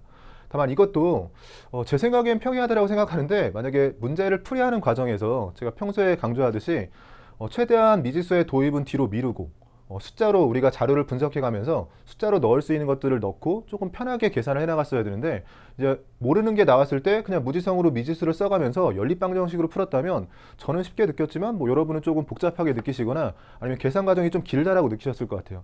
근데 제가 풀이하는 모습을 보면 알겠지만 이 4페이지의 문제들은 정말로 간결하게 출제가 됐거든요. 처음에는 좀 저처럼 하는 게 좀 어려우실 수도 있는데, 제가 강조를 많이 하듯이 처음에 잘 안 되면 최대한 문제를 제가 풀이하는 모습을 따라해 보려고 좀 하시는 게 좋아요. 어떤 방식으로 문제를 읽고 어떤 식으로 자료를 정리하고 또 어떤 식으로 계산을 하는지 최대한 제가 비슷하게 계속 풀이하니까요. 그런 분들 따라해 보시면 좋을 것 같습니다. 17번 문제 보시면 동위원소 파트에서 문제가 나왔죠. XY를 구성하는 원자 XY에 대한 자료라고 주어져 있고, 자료 자체는 일반적인 자료예요. 중성자수분의 전자수라고 되어 있는데 원자인 거니까 전자수를 양성자수로 읽어주면 되고요. 지금 상대값으로 제시가 되어 있는 형태죠. 그 중에서 Y끼리 지금 동위원소이기 때문에요. 시작은 여기서 해야겠죠. X와 Y는 양성자수, 중성자수가 다 다르기 때문에 처음 접근은 어렵고요. Y끼리는 양성자수는 동일한 동위원소이기 때문에 지금 분자는 동일한 가운데 분모의 차이로 5대4 비율을 맞는 거거든요. 상대값은 비율인 거니까 비율만 생각해 주시면 돼요. 그러면 분자가 일정한 가운데 5대4가 되려면 분모의 경우에는 4대5여야겠죠. 4대5인 상태인데 지금 자료로 뭘 준 거냐면 질량수가 2 차이 나면 양성자수는 동일한 거니까 중성자수가 2개 차이 나는 거죠. 그럼 이런 자료를 조합하는 거예요. 지금 중성자수가 분명히 4대5인데 그냥 4, 5라고 했을 때는 1 차이잖아요. 근데 지금 이 차이가 나도록 해주려면 중성자수가 4대5를 유지하면서 이 차이 나도록 4대5를 2배해서 80으로 들어가주면 이게 중성자수가 되는 겁니다. 4대5의 비율을 유지하면서도 지금 이 차이가 나니까 여기 질량수 이 차이 나는 걸 잘 만족을 하게 된 거죠. 그래서 중성자수를 이미 찾은 거예요. 사실 문제에서 물어본 게 B 플러스 2 Y에 대해서 중성자수를 물었기 때문에요. 물어보는 것들 중에 분모는 이미 찾은 상황이었습니다. 예, 중성자수는 이미 10이었던 거고 양성자수를 물어봤으니까 조금 더 이어나가야 되는데 아래쪽에 이제 XA짜리하고 Y B 플러스 2 얘네 둘에 대해서 양성자수 차이가 2다. 뭐 얘네 둘도 양성자수가 2 차이 난다라는 거죠. 양성자수가 2 차이 난다라고 했지만 이 X의 경우에는 여전히 양성자, 중성자에 대한 정보가 전혀 없기 때문에요. 이걸 가지고 뭔가 쓸 수 있는 건 없네요. 근데 이때 이런 자료를 가지고 막 갑자기 여기서 미지수를 쓴다거나 이러지 마시고 좀 더 읽어나가면 되잖아요. 아직 자료가 더 있으니까요. 아래쪽에 보시면 둘에 대해서 중성자수의 비율을 줬는데 지금 X는 동일한 원소인 거니까 중성자수가 1몰당 동일한 몰수로 들어있을 테고 아까도 했지만 얘네 둘은 질량수가 2 차이 나면 중성자수가 2 차이 나는 거거든요. 그럼 둘은 중성자수가 2몰 차이가 나는 겁니다. 그러면 X는 동일한 거고 Y쪽에서 2몰 차이가 나는 거니까 지금 비율을 줬지만 둘은 중성자수가 2몰 차이가 나야 되거든요. 근데 8과 7은 지금 1 차이죠. 1 차이가 아니라 2 차이, 2몰 차이가 나도록 해주려면 이걸 2배를 해서 16과 14라고 써주면 되죠. 이런 식의 계산은 정말로 많이 했던 계산이고 그럼 2 차이가 나도록 해주면서 그럼 실제로 이제 1몰에 들어있는 몰수가 14몰, 2몰이라고 해주면요. 이 비율을 지키면서도 이게 14몰, 16몰이라고 했을 때 14몰, 16몰이면 2몰 차이가 나면서도 이 비율을 지키는 형태로 숫자들이 들어간 거죠. 그러면 1몰에 들어있는 중성자수가 분자 기준으로 14몰이라는 건데 우리가 질량수 B짜리 Y의 경우에는 중성자가 Y 한 개당 8개인 거니까 Y 1몰당은 8몰이에요. 근데 전체로 지금 분자가 14몰이 되려면 나머지 X에서 6몰이 나와야 되니까요. XA 1몰당 6몰이라는 건 XA 한 개당 중성자수가 6개라는 겁니다. 그럼 여기에 남아있는 중성자수, 우리가 중성자수를 써보면 이제 XA짜리도 중성자수가 6이라는 걸 찾은 거죠. 아직까지 안 쓰고 있는 자료가 얘죠. 이제 마지막으로 얘를 써야 되는데 양성자수의 차이가 2 차이 난다라고 했으니까 얘네 둘은 양성자수가 2개 차이 나는 거죠. 근데 또 하나 정보가 이것도 아직 안 쓰고 있어요. 중성자수분의 양성자수에 대한 비율, 그러니까 이게 중성자수라고 했을 때 위쪽으로 지금 양성자수가 들어갈 텐데 이 양성자수가 지금 몇인지는 모르겠지만 2 차이가 나고요. 둘이 2 차이 나면서 근데 이 비율, 중성자수분의 양성자수에 대한 비율이 똑같아야 되거든요. 이 비율이 유지가 되려면 분모에서 지금 3분의 4배가 됐죠. 그럼 분자도 똑같이 3분의 4배가 돼야 되겠죠. 분모가 3대 4면 여기도 3대 4. 근데 3대 4인데 마찬가지로 2 차이가 나야 되니까요. 양성자수가 2 차이가 나야 된다. 근데 3대 4는 지금 1 차이밖에 안 나죠. 2 차이 나도록 해주려면 6과 8이 들어가면 되는 겁니다. 즉 양성자수가 6, 얘는 양성자수가 8이라는 거니까 사실은 뭐 좀 익숙하시면 탄소하고 산소가 바로 생각났을 수도 있지만 풀이할 때는 뭐 그렇게까지 풀이하는 건 좀 이제 익숙하지 않은 원소가 나왔을 때는 뭐 이렇게 찍듯이 풀이할 수는 없으니까요. 지금 풀이할 때는 이런 방식으로 풀어주셨으면 정석적인 풀이이면서도 좀 효율적인 풀이가 됐던 거죠. 그럼 XA의 경우에는 양성자수가 6인 거니까요. 6분의 10으로 써주면 답을 3분의 5로 내주시면 되겠죠. 답을 4번으로 써주시면 되고 제가 자주 강조하지만 좀 좋은 풀이는 풀어놓고 보면 알아요. 이렇게 풀어놓은 모습을 보면 이런 식으로 뭔가 미지수가 들어가면서 복잡한 형태의 풀이가 아니라 이렇게 숫자들만 있으면서 간결한 형태의 풀이가 되는 것들이 있거든요. 이런 것들이 좋은 풀이입니다. 그러니까 여러분이 어쨌든 좋은 습관을 가지고 계속 연습을 했을 때 내가 연습한 만큼 그 결과가 나와야 되잖아요. 근데 내가 연습을 하고 있는 그 이상적인 목표의 모습이 내가 아무리 열심히 해서 그 예를 들면 뭐 여러분들이 뭐 강사분마다 풀이를 비교해 보시면 결국에는 최종 목표라는 건 강사처럼 푸는 거잖아요.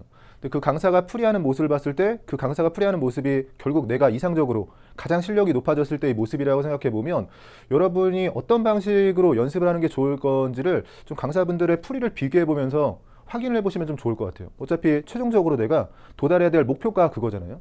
근데 제 생각에는 이런 방식으로 풀어나가야지만 지금 특히나 최근 시험들은 조금 어려워질 수도 있거든요. 지금 6평만 그런 게 아니라 9평까지도 만약에 이런 기조가 이어진다면 화학이 좀 어렵게 출제될 수도 있습니다.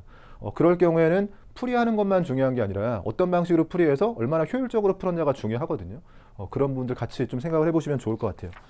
17번 이렇게 풀이해줬고 18번 보시면 화학 식량과 몰 파트에서 문제가 나왔는데 조금 아쉽죠. 이게 좀 너무 쉽게 출제가 됐습니다. 이 파트가 연습을 할 때는 상당히 어렵게 연습을 했던 것 같은데 실제는 좀 쉽게 출제가 됐고요. 같이 접근을 해보면 기체의 가완화에 대한 자료라고 주어져 있고 가에서 분자당 구성 원자수, 분자당 원자수를 7이라고 줬어요. 그리고 자료들이 평소에 이제 많이 기출해서 주어졌던 자료죠. 1g당 또는 단위 질량당 원자수가 주어진 거고요. 항상 단위 질량당 원자수의 경우에는 일단 분자수가 먼저 나오고 거기에 구성 원자수를 곱해주게 되고요. 지금 구성 원자수가 7이라고 준 거니까 1g에 들어있는 분자수에 대한 상대값을 지금 3이라고 준 거예요. 그래서 1g에 들어있는 분자수에 대한 상대값이 있었을 테고 여기에 구성 원자수를 곱해서 전체 원자수가 나오는 거고요. 이 단위 질량당 분자수의 경우에는 분자량에 반비례하는 거죠. 그래서 같은 질량에 들어있는 분자수는 분자량과 반비례하기 때문에 분자량이 4대 3이면 단위 질량당 분자수는 3대 4가 됩니다. 뭐 그냥 3이라는 숫자를 그대로 쓰면 되겠네요. 그럼 3대 4가 되니까 여기는 4가 되고요. 여기에 마찬가지로 구성 원자수를 곱해서 1g당 원자수가 나온 건데 그럼 구성 원자수가 지금 4라는 거네요. 구성 원자수가 4라고 나오면 이게 4원자 분자라는 건데 n과 n인 거니까요. n에 2가 들어가야 되고 n에 2를 대입해주면 여긴 4. 근데 전체 원자수가 지금 7원자 분자인 거니까요. 여기엔 3이 들어가면서 m은 3이 됩니다. n과 m은 찾은 거고요. 지금 구성 원소의 질량비가 주어져 있는데 x하고 y가 1대 9라고 주어져 있네요. xy가 9대 1, 1대 9라고 해주면요. 여기서 대입을 해주면 작은 거에서 시작하는 게 좋겠죠. y가 1이라고 되어 있는데요. 우리가 y의 원자량을 잠깐 1로 두면 y를 원자량 1로 둘게요. 그러면 y는 1자리가 4개인 거니까 총 4죠. 근데 4라고 했을 때 9배, 36이 나와야 되죠. 36이 나오려면 x의 원자량은 12여야 됩니다. x의 원자량을 12로 찾을 수가 있고요. 그러면 아래쪽에서 y의 원자량을 1이라고 했을 때 z의 원자량이 몇이냐를 찾고 싶은 거고 우리가 x의 원자량, z의 원자량이 필요한 거니까요. 근데 z의 원자량을 찾기 위해서는 이 자료를 활용해주면 되겠죠. 지금 분자량에 대한 상대값이 있는데 분자량은 1자리 4개에 12자리 3개면 36과 4를 더해주면 분자량이 총 40이에요. 4대 3이라고 했는데 이게 지금 40이라고 해주면 그럼 얘는 30이란 얘기죠. 30이 나오려면 1자리 2개 제외하고 28이 있어야 되니까 Z는 14여야 됩니다. 그럼 X의 원자량을 12라고 했을 때 Z의 원자량은 14가 되는 거니까 나눠주면 이게 6분의 7 형태인 거고요. 한 번 더 3으로 나눌 수가 있겠네요. 2가 들어가면 4분의 7 형태로 정리가 되네요. 4분의 7인 거니까 답을 1번으로 내주시면 되고 화학식량과 몰파트는 이 정도 수준에서 출제될 거라고 생각하시면 안 돼요. 조금 더 어렵게 출제될 수 있기 때문에요. 이 문제뿐만 아니라 조금 더 어려운 난이도도 연습을 많이 해야 되는 중킬러 파트에서도 가장 어렵게 출제될 만한 작년 수능 같은 경우에도 화학식량과 몰파트가 가장 어렵게 출제가 됐었죠. 좀 주의 깊게 봐야 될 파트입니다. 마지막 남은 이제 전형적인 킬러 문항 2개 보도록 할게요. 중화 반응 그리고 양적 관계인 건데 둘 다 비슷비슷했습니다. 이게 간단하게 접근이 가능했던 거고 H2A의 NaOH 지금 산과 염기가 2개밖에 없는 상황이었어요. 이게 3개 이상 들어오면 조금 더 귀찮은 문제가 될 텐데 지금 2개만 가지고 접근을 하는 형태였고 우리가 이온표 형태로 할 때 이렇게 표가 주어지면 이 표에서도 그냥 해도 된다고 했죠. 지금 A2-가 들어갔다라고 생각하고요. H+라고요. 이쪽은 OH- 빼고 Na+가 들어갔다라고 하고 여기에 지금 양이온과 음이온의 경계가 있다라고 생각을 해주시면서 A2-가 있을 때 뭐 이쪽에 OH- 음이온 중에서는요. 그러니까 요 알짜 빼고요. 지금 A2-가 들어간 것처럼 Na+가 들어간 것처럼 하고 이쪽에 H+가 있다라고 해주면 되겠죠. 이온표를 직접 그리지 않더라도 실전에서는 이제 조금이라도 시간을 아끼는 게 중요하니까요. 이렇게 이미 표 형태로 주어져 있으면 요거를 그냥 이온표 삼아서 그려보시면 돼요. 문제에서 X몰 농도하고 Y몰 농도라고 했기 때문에 농도는 주지 않은 상태였고 이렇게 자료를 제시하고요. 지금 가와 나를 가지고 풀어야 될 것 같죠? 요 가, 나까지가 숫자인 거고 다와 라에선 V가 들어가면서 우리가 구해야 될 것 같고요. 실제로 구하라고 한 건 마지막 라에서 존재하는 이온수의 비율로 적절한 것들을 묻고 있습니다. 그러면 주어진 자료를 확인하게 되는데 모든 음이온의 몰 농도합이 제시되어 있죠. 작년에 뭐 6평, 9평, 수능까지 다 모든 음이온, 모든 양이온 또는 모든 이온의 몰 농도합 뭐 그런 것들이 다 제시가 됐었고 지금은 농도가 주어져 있는데 부피도 명확하기 때문에요. 정확하게 모든 음이온의 몰수를 줬다라고 생각하면 되겠네요. 지금 상대값이지만 이걸 실제 그냥 농도처럼 생각해 보면 3몰 농도짜리라고 생각해주면요. 이 몰 농도, 상대값을 실제 농도처럼 생각해 볼게요. 3몰 농도의 부피는 총 40이기 때문에 120에 해당하는 게 몰수인 거고요. 지금 음이온의 몰수를 생각해 보는 거예요. 이쪽은 50의 4인 거니까 음이온의 몰수가 200이라고 생각할 수가 있습니다. 그럼 음이온이 120에서 200으로 늘었죠. 지금은 가와 나만 가지고 분석을 해줘야 되는데 이 다와 라는 우리가 분석한 걸 가지고 V를 찾아야 되는 상황인 거니까요. 근데 가와 나만 놓고 보면 지금 산에 염기를 넣는 상황처럼 생각을 해주면 되겠네요. 산이 H2A 10으로 일정한 가운데 NaOH를 점점 넣는 상황이라고 생각해주면 지금 음이온의 몰수가 늘었죠. 이거 바로 해석이 되시는지 모르겠는데 지금 산에 염기가 들어오는 상황이라고 생각해주면 일가가 들어오는 상황이기 때문에요. 중하점까지는 음이온의 몰수가 안 변했을 겁니다. 근데 그러다가 중하점 이후에는 NaOH가 들어가기 시작하면 반응 없이 계속 쌓이는 거니까 그 뒤로 OH- 때문에 음이온의 몰수가 늘어났겠죠. 그래서 우리가 문제를 풀기 위해서는 액성을 찾아야 되는데 액성을 찾을 때 산이 일정한 가운데 염기가 들어오는 상황이다. 들어오는 게 일가네. 그럼 중하점까지는 이온의 몰수가 안 바뀌었을 테고 중하점 이후에는 NaOH가 반응 없이 들어가니까 양이온이든 음이온이든 늘었겠죠. 지금 음이온을 보고 있는 건데 음이온의 몰수도 중하점까지 일정하다가 중하점 이후에 느는 거겠죠. 근데 지금 늘어나 있으니까 무조건 나의 경우에는 염기성인 거네요. 그래서 나가 염기성인 건 찾은 거고요. 이쪽에 쓸게요. 나는 염기성이 되는 거고. 그럼 가의 경우에는 이제 산성이거나 염기성이라고 해주면 되죠. 중성의 경우에는요. 산성이라고 해도 염기성이라고 해도 그 끝에 있기 때문에 맞춰지거든요. 그래서 산성일 때와 염기성일 때로 나눠서 풀어주시면 될 것 같고 산성일 때라고 가정을 해주면 조금 더 편하게 처음에 시작을 할 수 있겠죠. 왜냐하면 지금 산성이라고 해주면 음이온 몰수가 120인데 음이온이 지금 두 종류가 가능한 거였잖아요. 근데 산성이라면 OH-가 없잖아요. OH- 없이 A2-만 120으로 들어가면 되는 거니까 산성이라고 했을 때가 조금 더 편하게 접근할 수 있었을 테고요. 그리고 둘 중에 하나를 가정한다면 지금 산성이 좋았을 것 같아요. 그러면 이쪽 편하게 쓸 수 있는 게 120일 때 여기가 200이 되는데 10에 120이 들어있으면 120이 그대로 들어있을 테고 음이온이 200이 되려면 여기에 80 OH-가 80이 있었다는 얘기고요. 전하균형을 맞추려면 그럼 여기가 염기성이라 H 플러스 없이 얘로 맞춰야 되는데 80이 있고 120은 2가짜리인 거니까 2배 해주면 240과 880이면 320이 들어가야겠죠. 40에 320이면 30에는 240이 들어가면 됩니다. 240에 120이면 120은 2배 해주면 240, 240 전하균형이 맞아버렸죠. 우리가 산성이라고 가정했는데 알고 봤더니 중성이 된 거고 중성의 경우에는 산성이라고 해도 만족하고 염기성이라고 해도 만족하는 거니까요. 지금 같으면 사실 풀어보시면 염기성이라고 했어도 되니까 이게 염기성인 건 이미 확정이었던 거고 여기가 산성이냐 염기성이냐 이렇게 시작을 했을 거잖아요. 근데 산성으로 시작했으면 조금 더 편하게 들어왔을 테고요. 산성이면 음이온이 120인데 OH-가 없는 거니까 그냥 얘가 120인 거잖아요. 그럼 여기도 똑같은 10인 거니까 120이 들어가고 총 200이려면 여기가 80 전하균형을 맞추려면 320 40에 320이면 30엔 240 중성 이렇게 찾았을 테고요. 만약에 여기를 염기성이라고 가정했으면은 조금 귀찮긴 하지만 비슷하게 찾았을 거예요. 그래서 제가 여기서 미리 해볼까요? 만약에 염기성이라고 가정했으면 어떻게 되냐면 이걸 지우고 해볼게요.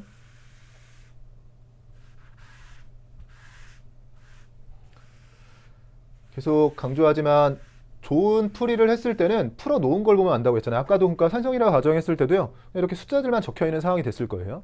근데 여기서도 비슷하게 제가 염기성이라고 가정을 하고 한번 다시 접근해 볼게요. 만약에 염기성에서 염기성이다. 그런 식으로 생각했으면 여기도 OH-가 들어있던 거고 여기도 OH-가 들어있던 거죠. 그러면 뭘 알게 된 거냐면 120에서 200으로 넘어갈 때 지금 이렇게 자리를 잡아볼게요. A2-가 있었고 OH-가 있었는데 이미 여기서 염기성이면 아까도 얘기했지만 여기서 80 늘어난 게 단순히 누구 때문에 늘어난 거냐면 이미 중하점 이유기 때문에 NaOH 때문에 80이 늘어난 거거든요. 그러니까 여기서 핵심은 얘가 이미 염기성인 상태라면 이미 중하점 이후 상황이다. 그러면 80이 음이온 몰수가 늘어나는데 음이온 몰수 80이 늘어난 건 NaOH 때문에 늘어난 겁니다. 그럼 NaOH는 10ml당 OH-를 80 가지고 있는 거니까요. 10ml당 80이라고 했을 때는 40이면 320이 되고 여기서 시작을 하는 거죠. 그러니까요. 320이 되고 30이면 240이 돼요. 지금 10ml당 80이 늘어나기 위해서는 10ml당 80을 가지고 있어야 되고 40에 320, 30에 240이 되겠죠. 그럼 그러고 나면 바로 찾을 수가 있는 게 염기성이라고 했으니까 H 플러스가 없는 상황이거든요. 이 H 플러스가 없는 상황이라고 해주면 전하균형을 맞추기 위해서는 240인데 지금 120으로 맞춰야 되죠. 그러면 240의 전하량을 120으로 맞춰야 된다. 그 차이에 해당하는 게 이가잖아요. 여기가 지금 120일 수밖에 없는 상황이네요. 그래서 중성이라는 게 똑같이 나옵니다. 우리가 지금 양이온은 1가이기 때문에요. 양전하의 총합이 240인데 240을 음이온 몰수의 총합이 120이죠. 120으로 맞춰야 된다. 어떻게 240을 120으로 맞추지? 그 차이에 해당하는 120이 이가란 얘기잖아요. 근데 여기가 이가 120으로 들어가 버리면 다 쓴 거기 때문에 OH-가 없는 상태의 중성이라는 걸 알 수가 있죠. 여기서 다시 한번 검사를 해볼까요?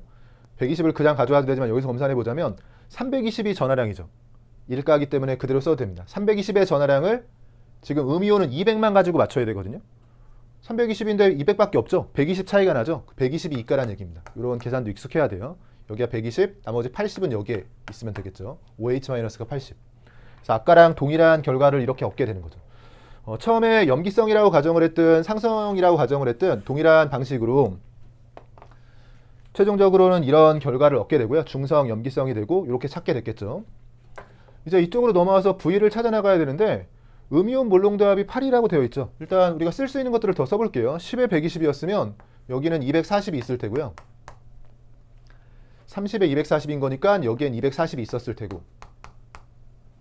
이제 V를 찾아야 되는데 여기도 다시 한번 가정을 해야 되지만 지금 음이온 몰농도가 8이에요. 근데 여기서도 비슷하게 시작을 한다면 가정은 뭐로 하는 게 좋냐면 OH-가 없이 산성이라고 하는 게 좋겠죠. 그러면 바로 이 숫자를 가지고 쓸 수가 있잖아요. 우리가 만약에 산성이라고 하면 OH- 없이 모든 음이온수가 240, 이 A2-만 가지고 해결이 되고요. 얘가 240이라고 했을 때 우리가 농도를 이 상대값을 실제 농도처럼 쓰고 있으니까요. 음이온의 농도가 8이 되려면 음이온의 몰수가 240인 거니까 전체 부피가 30이 돼야 되거든요. 30이 되려면 V가 10이면 됩니다.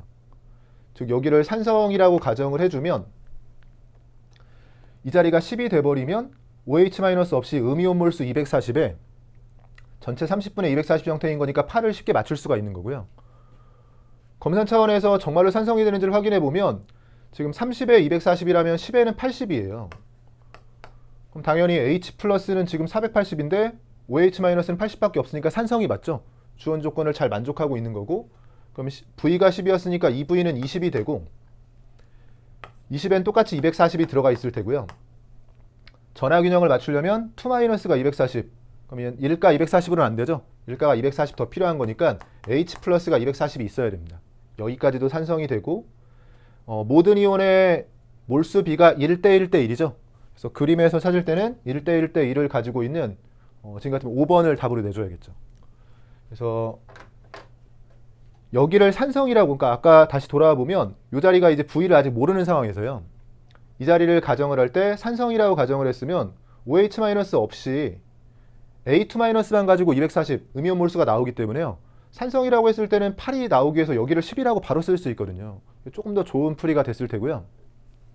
만약에 염기성이라고 가정을 했다. 이 자리를 염기성이라고 가정했으면 그럼 모순이 나와야 되죠. 답이 나오지 않고 모순이 나와야 되는데 모순은 어떤 방식으로 나오게 되냐면 이걸 지우고 한번 해볼게요.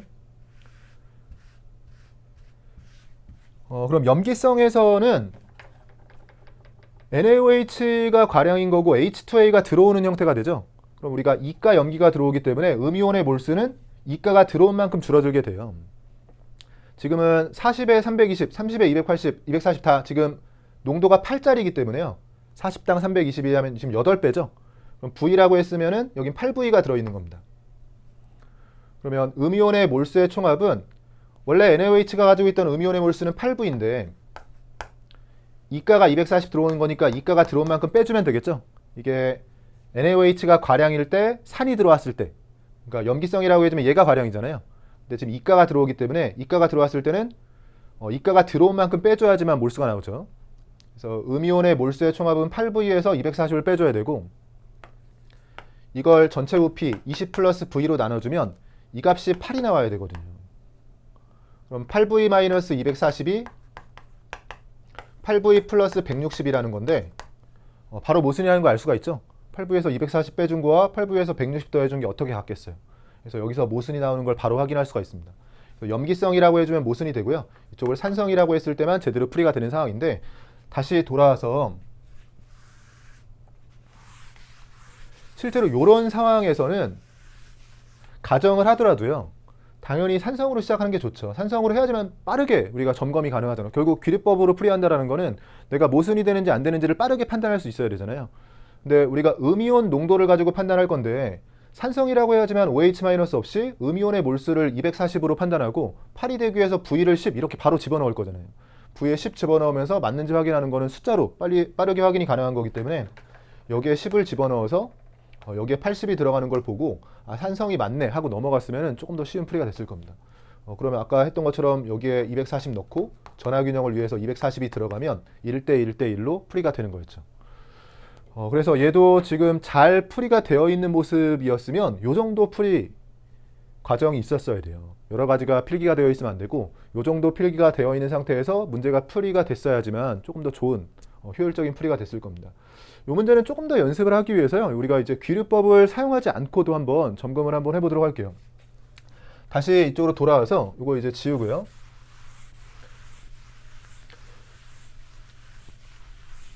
실전에서는 뭐 대응을 시키는 게 워낙 빠르게 할 수 있었기 때문에요. 그냥 대응을 시켜나가면서 산성일 때 염기성일 때 이렇게 하면서 풀었으면요. 어차피 얘가 중성이었기 때문에 산성이든 염기성이든 바로 풀렸거든요. 그러면 뭐 한 2분에도 풀만한 문제였기 때문에 그런 방식의 풀이가 좀 좋았고, 근데 지금은 이제 연습 겸 우리가 귀류법을 사용하지 않고 어떤 방식으로 접근할 수 있을까를 보면 아까랑 처음 시작은 비슷하죠. 지금 여기서 음이온의 몰수가 40 곱하기 3으로 120 음이온의 몰수는요. 여기는 50 곱하기 4로 200이라고 찾고 음이온의 몰수가 늘었어요. 일단 산이 고정된 가운데 염기를 늘려가는 실험이었기 때문에요. H2A에 NaOH가 들어오는 실험으로 일단 이해를 하고요. 이때 중화점까지는 일가가 들어오니까 몰수가 안 변했을 테고 중화점 이후에 늘었을 텐데 분명히 음이온 몰수가 늘었기 때문에 여기가 염기성인 건 확실하다. 여기까지는 잘 왔어요. 그래서 여기가 염기성인 거고 여기에 얘는 A2- 여기 Na+를 보려고 하는 거고 이쪽에 OH-와 H+까지 생각해 보고 있는 거죠. 그럼 이렇게 이온표를 그냥 여기에 그렸다라고 생각을 하고요. 그럼 일단 이쪽으로 넘어올 때 우리가 어떤 방식으로 접근할 수가 있냐면 음이온의 몰수가 확실히 80이 늘었죠. 음이온의 몰수가요. 그럼 여기가 산성이었든 염기성이었든지 간에 음이온 몰수가 80이 늘어야 되는데 어차피 얘는 똑같단 말이에요. 여기는 지금 동일한 거니까 여기에 들어갈 값이 뭐인지는 모르겠지만 이 자리는 동일하고 그럼 늘었다라는 건 무조건 OH-가 80이 는 겁니다. 물론 액성에 따라서 OH-가 이미 있는 염기성일 수도 있고 OH-가 없는 산성 또는 중성일 수도 있지만 확실한 건 A2-하고 OH- 밖에 없기 때문에요. 지금 집중하지 않으시면 좀 헷갈려요. A2-는 동일한 가운데 음이온 몰수가 80 늘었다는 건 그럼 OH-가 80 늘었다는 거잖아요. OH-가 80 늘려면 NaOH 10ml에 최소한 OH-가 80보다 같거나 크게 있어야 됩니다. 이게 핵심이에요. 이걸 알면 귀류법을 안 써도 돼요. 잘 따라와 보세요, 여러분. 이게 OH-가 80 늘어야 되죠. 근데 만약에 진짜 염기성이었어. 그럼 그냥 80 는 거니까 NaOH 10ml당 OH-가 80이 있었겠죠. 근데 만약에 산성이었다면 H+를 없애고도 80이 든 거잖아요. 산성이었다면 여기 H+가 있었겠죠. 그럼 여기서 NaOH를 첨가했을 때 일단 H+를 없애고 그 다음에 OH-가 남을 텐데 그 결과로 80이 늘려면 H+ 없앤 것까지 포함하면 산성일 때는 10ml당 NaOH가 80보다 더 큰 값이 있어야 됩니다. 그 얘기는 NaOH 10ml당 OH-가 최소한 80보다 같거나 크게 있다는 거고요. 80보다 같거나 크게 있다는 건 30ml에는 240보다 같거나 크게 있다는 거죠. 240보다 같거나 크게 있어요. 근데 문제는 음이온이 120이거든요. 120으로 전화균형을 만족해야 되는데 지금 1가짜리가 이미 240보다 같거나 큰 거죠. 그럼 양전하의 총합도 240보다 같거나 큰데 음이온 120으로 만족해야 된다. 이건 여기에 120이 들어가는 수밖에 없죠. 그래서 2배에서 240을 만족하는 수밖에 없고 이게 같거나 큰 게 아니라 그냥 240인 겁니다. 그래서 120, 240으로 그냥 끝이 난 거예요. 그러면 중성이라는 걸 바로 찾을 수가 있고 중성이 되고 나면 이쪽으로 넘어오면서 320 이 자리는 120이 되면서 뭐 그 다음 풀이는 똑같죠. 이게 320, 120이 되고 이걸 200을 맞추기 위해서요. 여기에 80이 들어가 있을 테고 여기에 240이 들어갔을 테고 뭐 이 뒤에 풀이는 똑같죠. 지금 8이 나오기 위해선 이걸 10으로 넣으면서 시작을 했을 테니까요. 이렇게 쭉 풀어나가면 되겠죠. 처음에 여기를 중성이라고 찾는 걸 만약에 귀류법 없이 생각하시려고 했으면 음이온 몰수가 80 늘어났다는 거에 의미를 잘 생각해 보시면 돼요. 80이 늘어나려면 염기성이나 중성에서 늘어났다면 그냥 NaOH가 10ml당 80이 있는 거고, 산성인 상태에서 만약에 이런 일이 벌어졌다면 NaOH 10ml당 80보다 큰 거다. 그럼 10ml당 80보다 같거나 큰 거니까 30ml에는 240보다 같거나 큰 건데, 120으로 만족하려면 그냥 120, 240 중성이었다는 얘기구나, 이렇게 접근할 수 있죠. 실전에서는 조금 쓰기는 어려울 것 같습니다. 뒤쪽 같은 경우에도요, 지금 여기를 이제 산성, 염기성, 중성 이렇게 가정을 하잖아요. 근데 가정을 하지 않고 만약에 풀이하시려면 어떻게 접근했으면 괜찮냐면, 우리가 음이온 몰롱대합이 8이라고 했잖아요. 근데 여기서 만약에 H2A에 NaOH가 들어오는 상황이라고 생각을 해보시면, 이렇게 H2A가 있고 NaOH가 들어오는 상황이라고 생각을 한번 해보세요. 그러면 음이온의 몰롱도가 어떤 식으로 움직여 나갈 거냐라고 했을 때, 음이온 몰롱도는 처음에 H2A만 있을 때는 농도값이 12겠죠. 10ml에 120이 있는 건데 A2-의 농도이기도 한 거니까요. 농도값이 12에서 시작해서 음이온 몰롱도의 상대값을 생각해보면 12에서 시작해서요. 중성이 이 자리죠. 아까 중성 자리인 건데, 중성까지 오는 동안은 중성에 해당하는 걸 여기서 찾았으니까 그때 음이온 농도가 3이에요. 3까지 떨어집니다.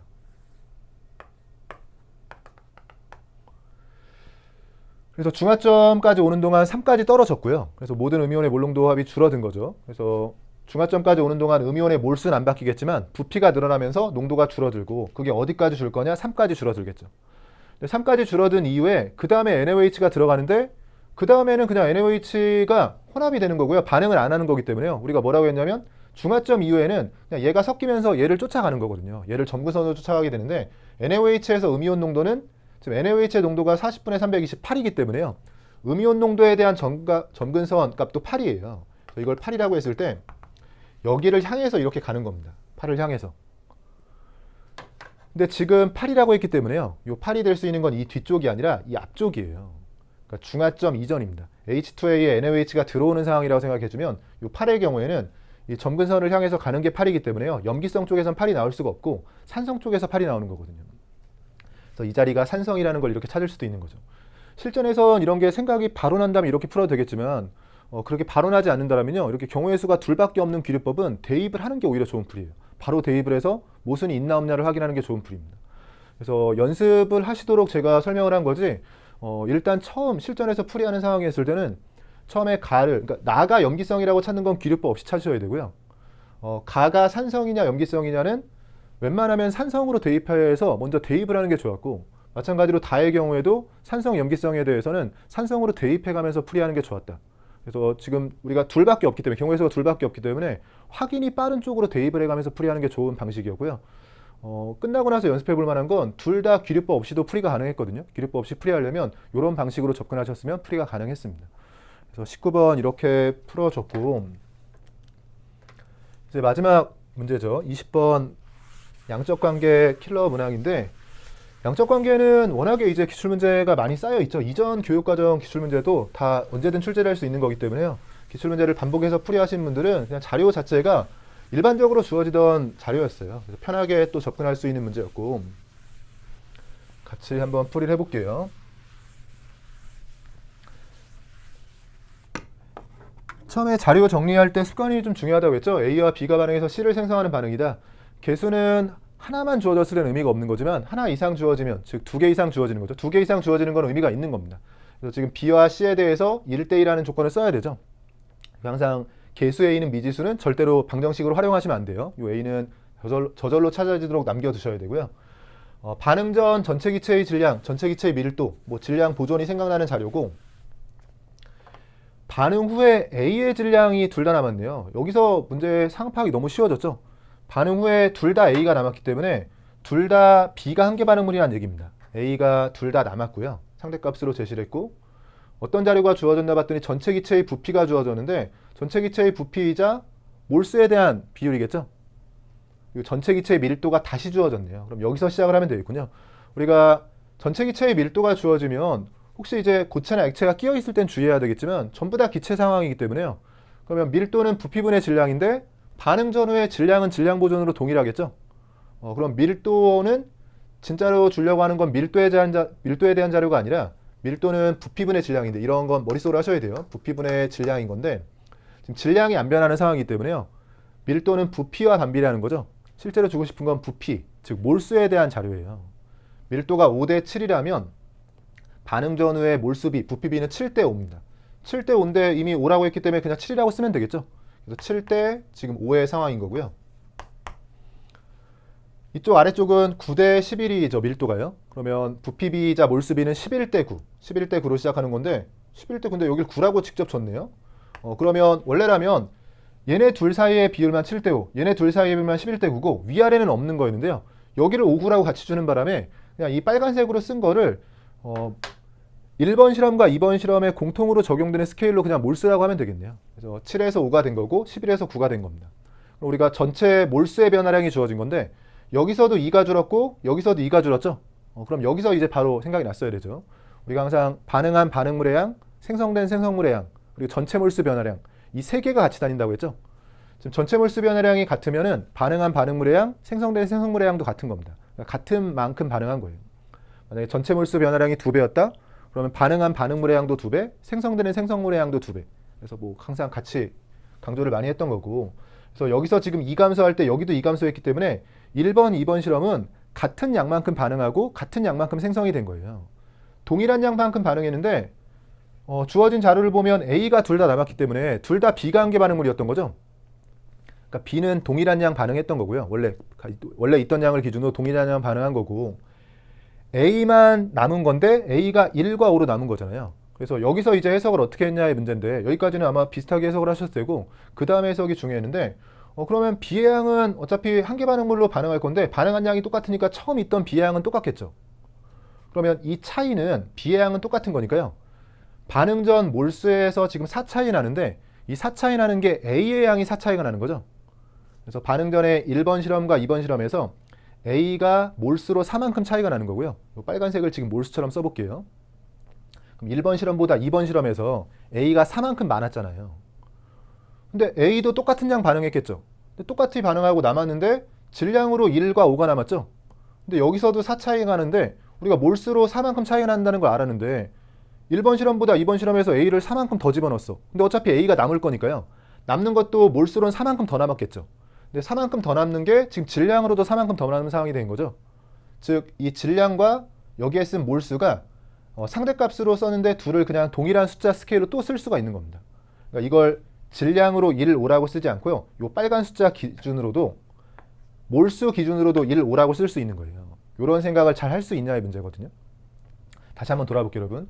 우리가 처음에 어떻게 시작한 거냐면 이 자리하고 이 자리를 보면서 여기서 2 감소했는데 여기도 2 감소했어요. 같은 양 반응한 겁니다. 같은 양 반응했다고 했는데 A가 둘 다 남았으니까 B가 한계 반응물이죠. 그럼 B는 둘 다 없어질 텐데 같은 양 반응해서 없어진 거니까 초기에도 같은 양이 있었던 거잖아요. 그럼 초기에 B가 같은 양이 있었는데 전체 몰수가 4 차이 났다. 그럼 A가 4 차이 났다는 거죠. 정확히는 2번 실험에서 A를 4만큼 더 집어넣은 거예요. 근데 4만큼 더 집어넣었으면 어차피 A가 남을 거였는데 그 남을 거를 4만큼 더 집어넣으면 여기서 2번 실험에서 남는 양도 몰수로 4만큼 여기서 더 남을 거잖아요. 근데 몰수로 4만큼 더 남을 텐데 지금 질량으로도 4만큼 더 남는다라고 알려준 거죠. 스케일이 동일한 거니까요. 이 질량 1호라고 쓴 걸 그냥 몰수라고 쓰면 된다는 겁니다. 그래서 이게 반응 후에 남아있는 A의 몰수가 되는 거예요. 그리고 이 부분 반응 전의 질량이 3W하고 5W죠. 이 차이가 누구 차이라고요? A 차이입니다. B는 똑같은 양이기 때문에요. A가 지금 몰수로 4 차이 나는데 지금 A에 대해서 써놓을게요. A가 몰수로 4 차이 나는데요. 4에 해당하는 질량이 2W라고 알려준 거예요. 몰수로 4 차이가 나는데 질량으로는 정확한 실제값이 나온 거죠. 2W 차이가 난다라고 알려준 거죠. 요 정도면 문제를 다 푼 거죠. 여기 만약에 뭐 A, B가 있었으면 그냥 이 표에 끝까지 써도 되는데요. 지금 A, B가 있는 게 아니라 전체 기체로 나눠져 있으니까 여기에 복잡하게 쓰는 것보다 한번 세 줄씩을 쓸게요. 요 정도 조건이면 다 쓴 거기 때문에요. 표시를 해보면 지금 A, 항상 개수 미지수는 옮겨 쓰는 거 아니에요. A와 B가 반응해서 EC가 되는 반응인데 우리가 알게 된 걸 써보면 1번 실험만 써볼게요. 1번 실험에서 반응 후에 A가 1이고요. 반응 후에 A가 1 남았고요. 전체는 7에서 5가 됐어요. B는 없어진 거고. 근데 전체가 5였으니까 여기는 4란 얘기죠. A는 개수를 몰라도 B하고 C는 개수를 알기 때문에요. 여기 쓰면 되죠. 얘가 4만큼 생성이 됐다면 여기는 2만큼 없어진 거고 여기에 2가 있었던 겁니다. 반응 전에 전체 몰수가 1번 실험에서 7이었어요. 7이었으니까 여긴 5가 있었다는 얘기죠. 5에서 1이 됐으면 4가 없어졌다는 얘기입니다. 이렇게 개수가 저절로 나오죠. 지금 2대 1대 2이기 때문에요. 여기 개수를 2라고 쓸 수 있는 거고요. 우리가 구해야 될 것 중에 이미 개수는 구했고 분자량에 대한 자료가 필요한데 비율만 필요한 거니까요. 몰수하고 질량만 같이 있으면 되거든요. 같은 몰수의 질량만 있으면 되는 거니까 질량 표시해 볼게요. 아까 질량 여기에 썼죠. 4가 2Wg이에요. 그럼 여기에 표시해 보면 4가 2Wg이면 몰수 5에 해당하는 건 4분의 5배. 이것도 4분의 5배 해주면 2.5Wg입니다. 1번 실험에서 전체 질량은 3W였죠. 그럼 얘가 0.5W. 세로줄은 질량과 몰수가 같이 가기 때문에요. A가 몰수로 5분의 1이 되면 질량으로도 5분의 1이 돼요. 여기 0.5W 되고요. 질량은 보존이 돼야 되기 때문에 3W를 시작했으면 여기도 3W죠. 여기는 2.5W가 됩니다. 분자량 B는 같은 몰수일 때의 질량 B만 비교해주면 돼요. 꼭 1몰로 맞출 필요가 없죠. 똑같이 3몰로 맞춰주면요. 얘가 W일 때 2.5W인 거니까 B와 C가 2대 5입니다. 2대 5의 비율인 거니까요. 문제에서 요구하는 건 2 곱하기 5분의 2 형태인 거니까 5분의 4로 답을 내주시면 되겠죠. 답을 2번으로 내주시면 돼요. 마지막에 세 줄식을 썼지만 항상 제가 강조하듯이 세 줄식이 문제가 아니라 세 줄식은 언제든 좋은 풀이에요. 근데 이 세 줄식을 어떻게 쓰냐의 문제죠. 지금 풀어보시면 뭐 요 정도 쓰는데 이게 복잡한 풀이라고 하진 않잖아요. 그래서 문제를 잘 읽고 주어진 자료들을 잘 정리를 해서 문제를 풀어나가시면은 분명히 좀 좋은 풀이를 할 수가 있을 겁니다. 앞에서도 언급했듯이 여러분의 최종적인 목표를 어떻게 둘까를 좀 생각을 해보시고 이런 방식으로 풀어야지만 내가 좀 제한된 시간 안에 풀 수 있겠구나 이런 생각을 좀 많이 해보시면 좋을 것 같아요. 전체적으로 6평 문제에 대한 총평을 좀 해보자면 1페이지는 좀 쉬운 편이었고요. 예년과 다를 바가 없었고 중간중간 풀어오면서 언급했었지만 2페이지하고 3페이지가 좀 까다로웠습니다. 빅킬러가 예전과는 다르게 조금 더 어렵게 출제가 되는데 앞으로도 계속 이렇게 출제될 건가는 좀 봐야 될 것 같고요. 2페이지하고 3페이지의 난이도를 높이면서 4페이지의 난이도는 조금 낮췄어요. 제가 생각할 때는 좀 좋은 방향으로 가고 있는 것 같습니다. 19번, 20번에 너무 난이도가 몰빵되어 있고 나머지는 좀 쉽고 그러니까 이런 표준 점수도 화학 선택자한테 좀 불리하고 좀 안 좋은 면들이 있었는데 9평에서도 조금 여러분이 공부하시기엔 어려울 수도 있겠지만 이 정도 난이도로 조금 까다롭게 출제가 되는 게 좀 좋을 거라는 생각이 들고 20번까지 순서대로 풀이했는데 뭐 어떻게 보셨는지 모르겠네요. 여기서 마치고 저는 이 6평 잘 반영해서 코드 넘버에서 뵙도록 하겠습니다. 감사합니다.